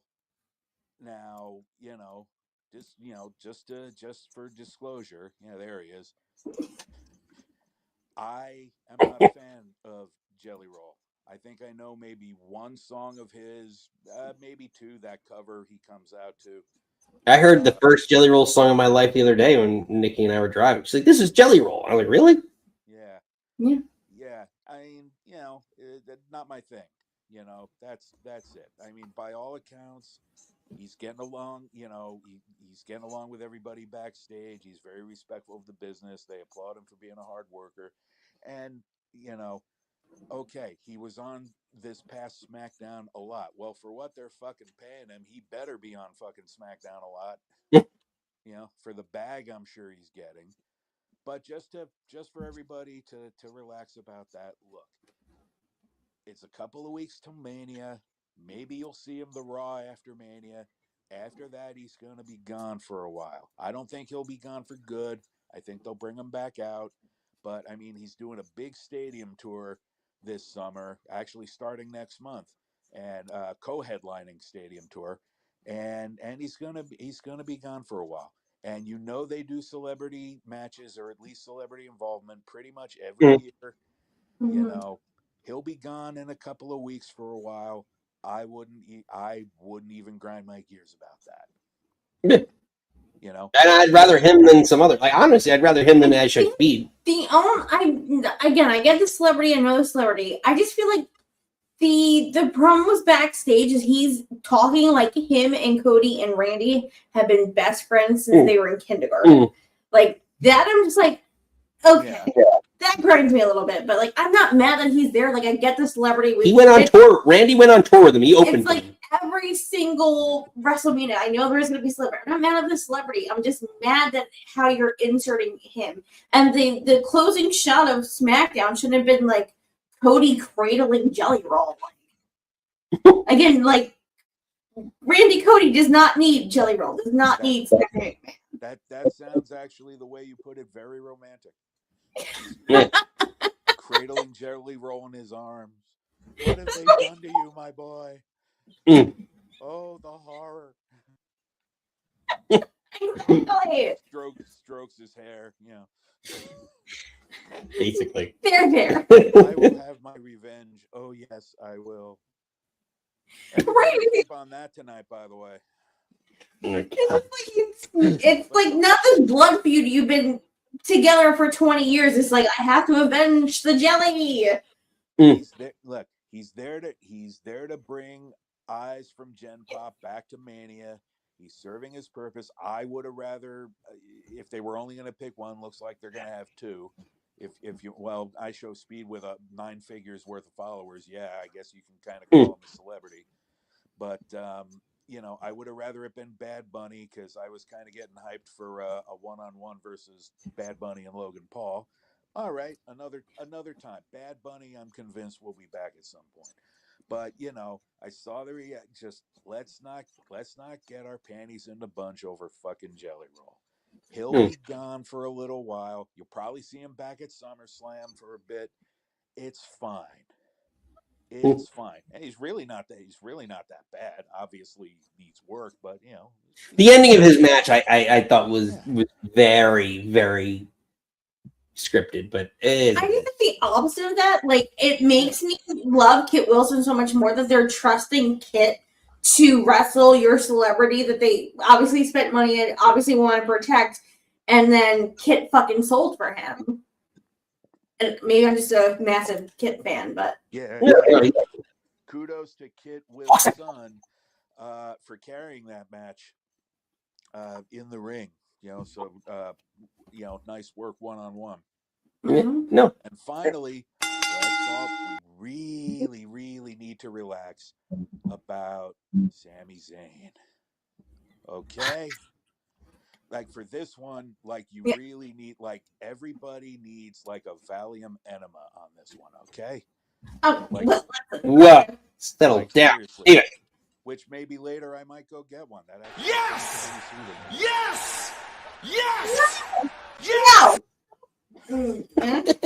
Sounds like somebody downloaded a new soundbite. I've had that for a week. I just try to find a way to throw it in. Okay. First of all, it makes sense to me that Sami won the title with a couple of weeks to go before Mania, because they're setting to. This is how I'm reading it.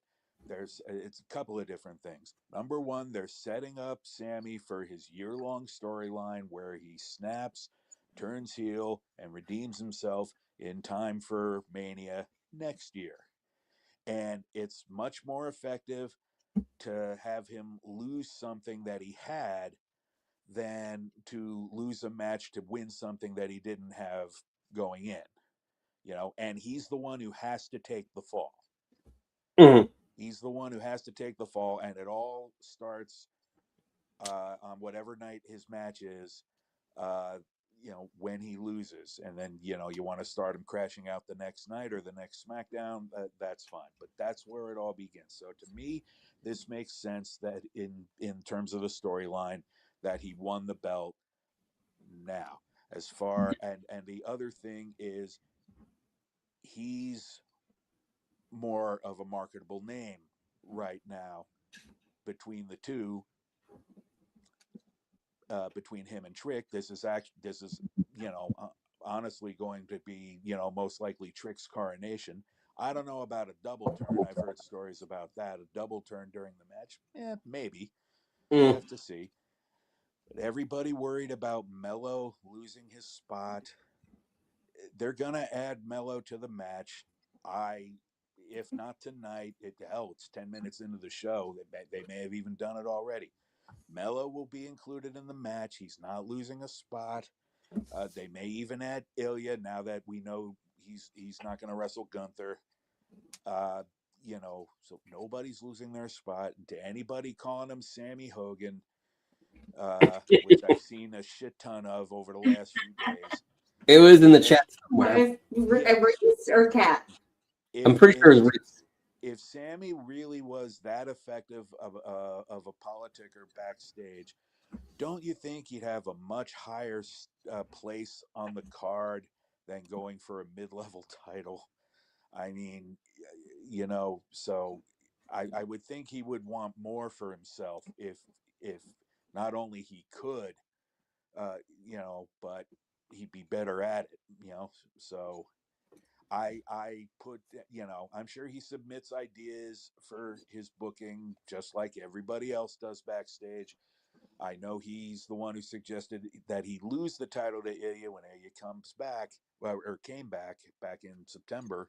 Wow, was it that long ago already? Jesus. But, no, everything's going to work out. Just calm down. And, just regarding in general from this, you push the younger talent. I see a lot of younger talent on this card. Who's the younger talent that isn't being pushed that would deserve a push? I'm out. Oba's got a big match. Trick's got a big match. Javon Evans is going to be in that ladder match.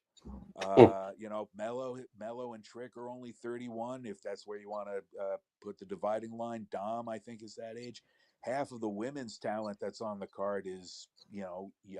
Who's the younger talent not getting pushed? If they weren't getting pushed, I would think they wouldn't be on the card. Dragon Lee's on the card. Just because you're on the card doesn't mean you're getting pushed. Yeah, but you're not. Oh, how convenient! Because I feel like I'm not going to get. I had an actual side question for you. Wowie! If, because obviously the actual world climate is scary. If they move the match, if they move Mania out of Saudi, do they still push Sami, or is it would only get pushed because it's in Saudi? That is a good question. Yeah, well, because they're all about not the despite how they phrase it, they're all about the moment. Okay, fine. Well, what a moment would it be for Sami to be victorious over there? That would be a wonderful moment. I agree. If they move Mania somewhere else, and I don't mean somewhere else in the Middle East, I mean just let's say back here, somewhere. I don't know. I think it would depend on where they are. Yeah, Montreal.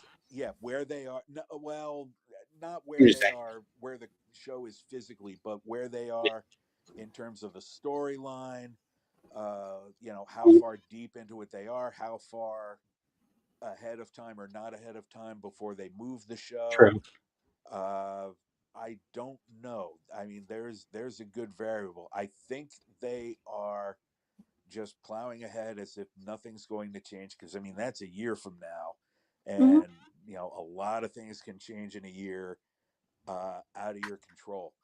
And they may insist that it be there anyway. Maybe there's some sort of contract where it can't be moved.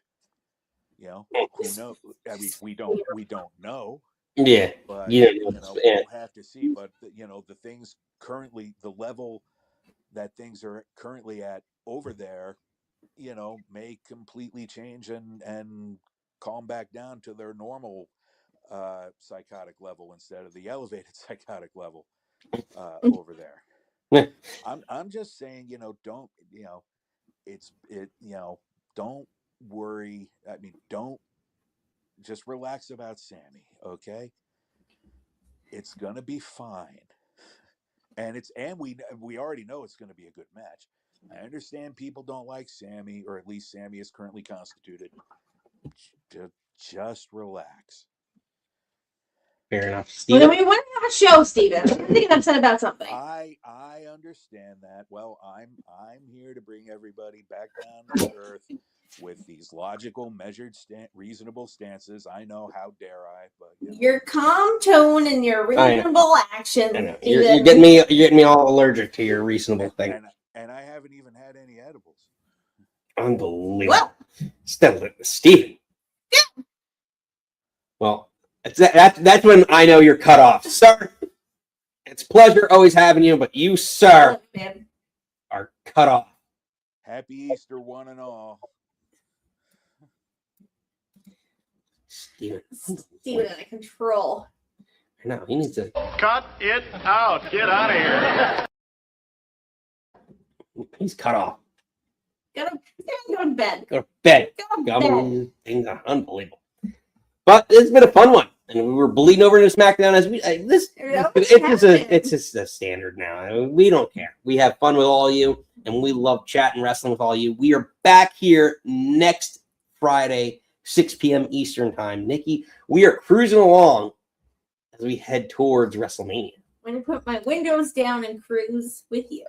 You will, and you're gonna be, because we're going on tour soon. Oh my God! Get ready for all those tour dates, Nikki. Rent a bus. We're not a bus. We are not renting a bus. But no, if we could, we would. Bring your Jeep Compass. Yeah, awesome Jeep. I'm taking the Jeep on tour. But we're going to let our not-so-CCO take us out. Thought we had a spectacular event tonight. Very excited that so far everybody seems to have come out unscathed. Banged up, bumps and bruises, but nobody seriously injured, which I always hold my breath on these events. You want to see people have the best outing that they can possibly have and make memories, but do it safely. And we were able to do that tonight.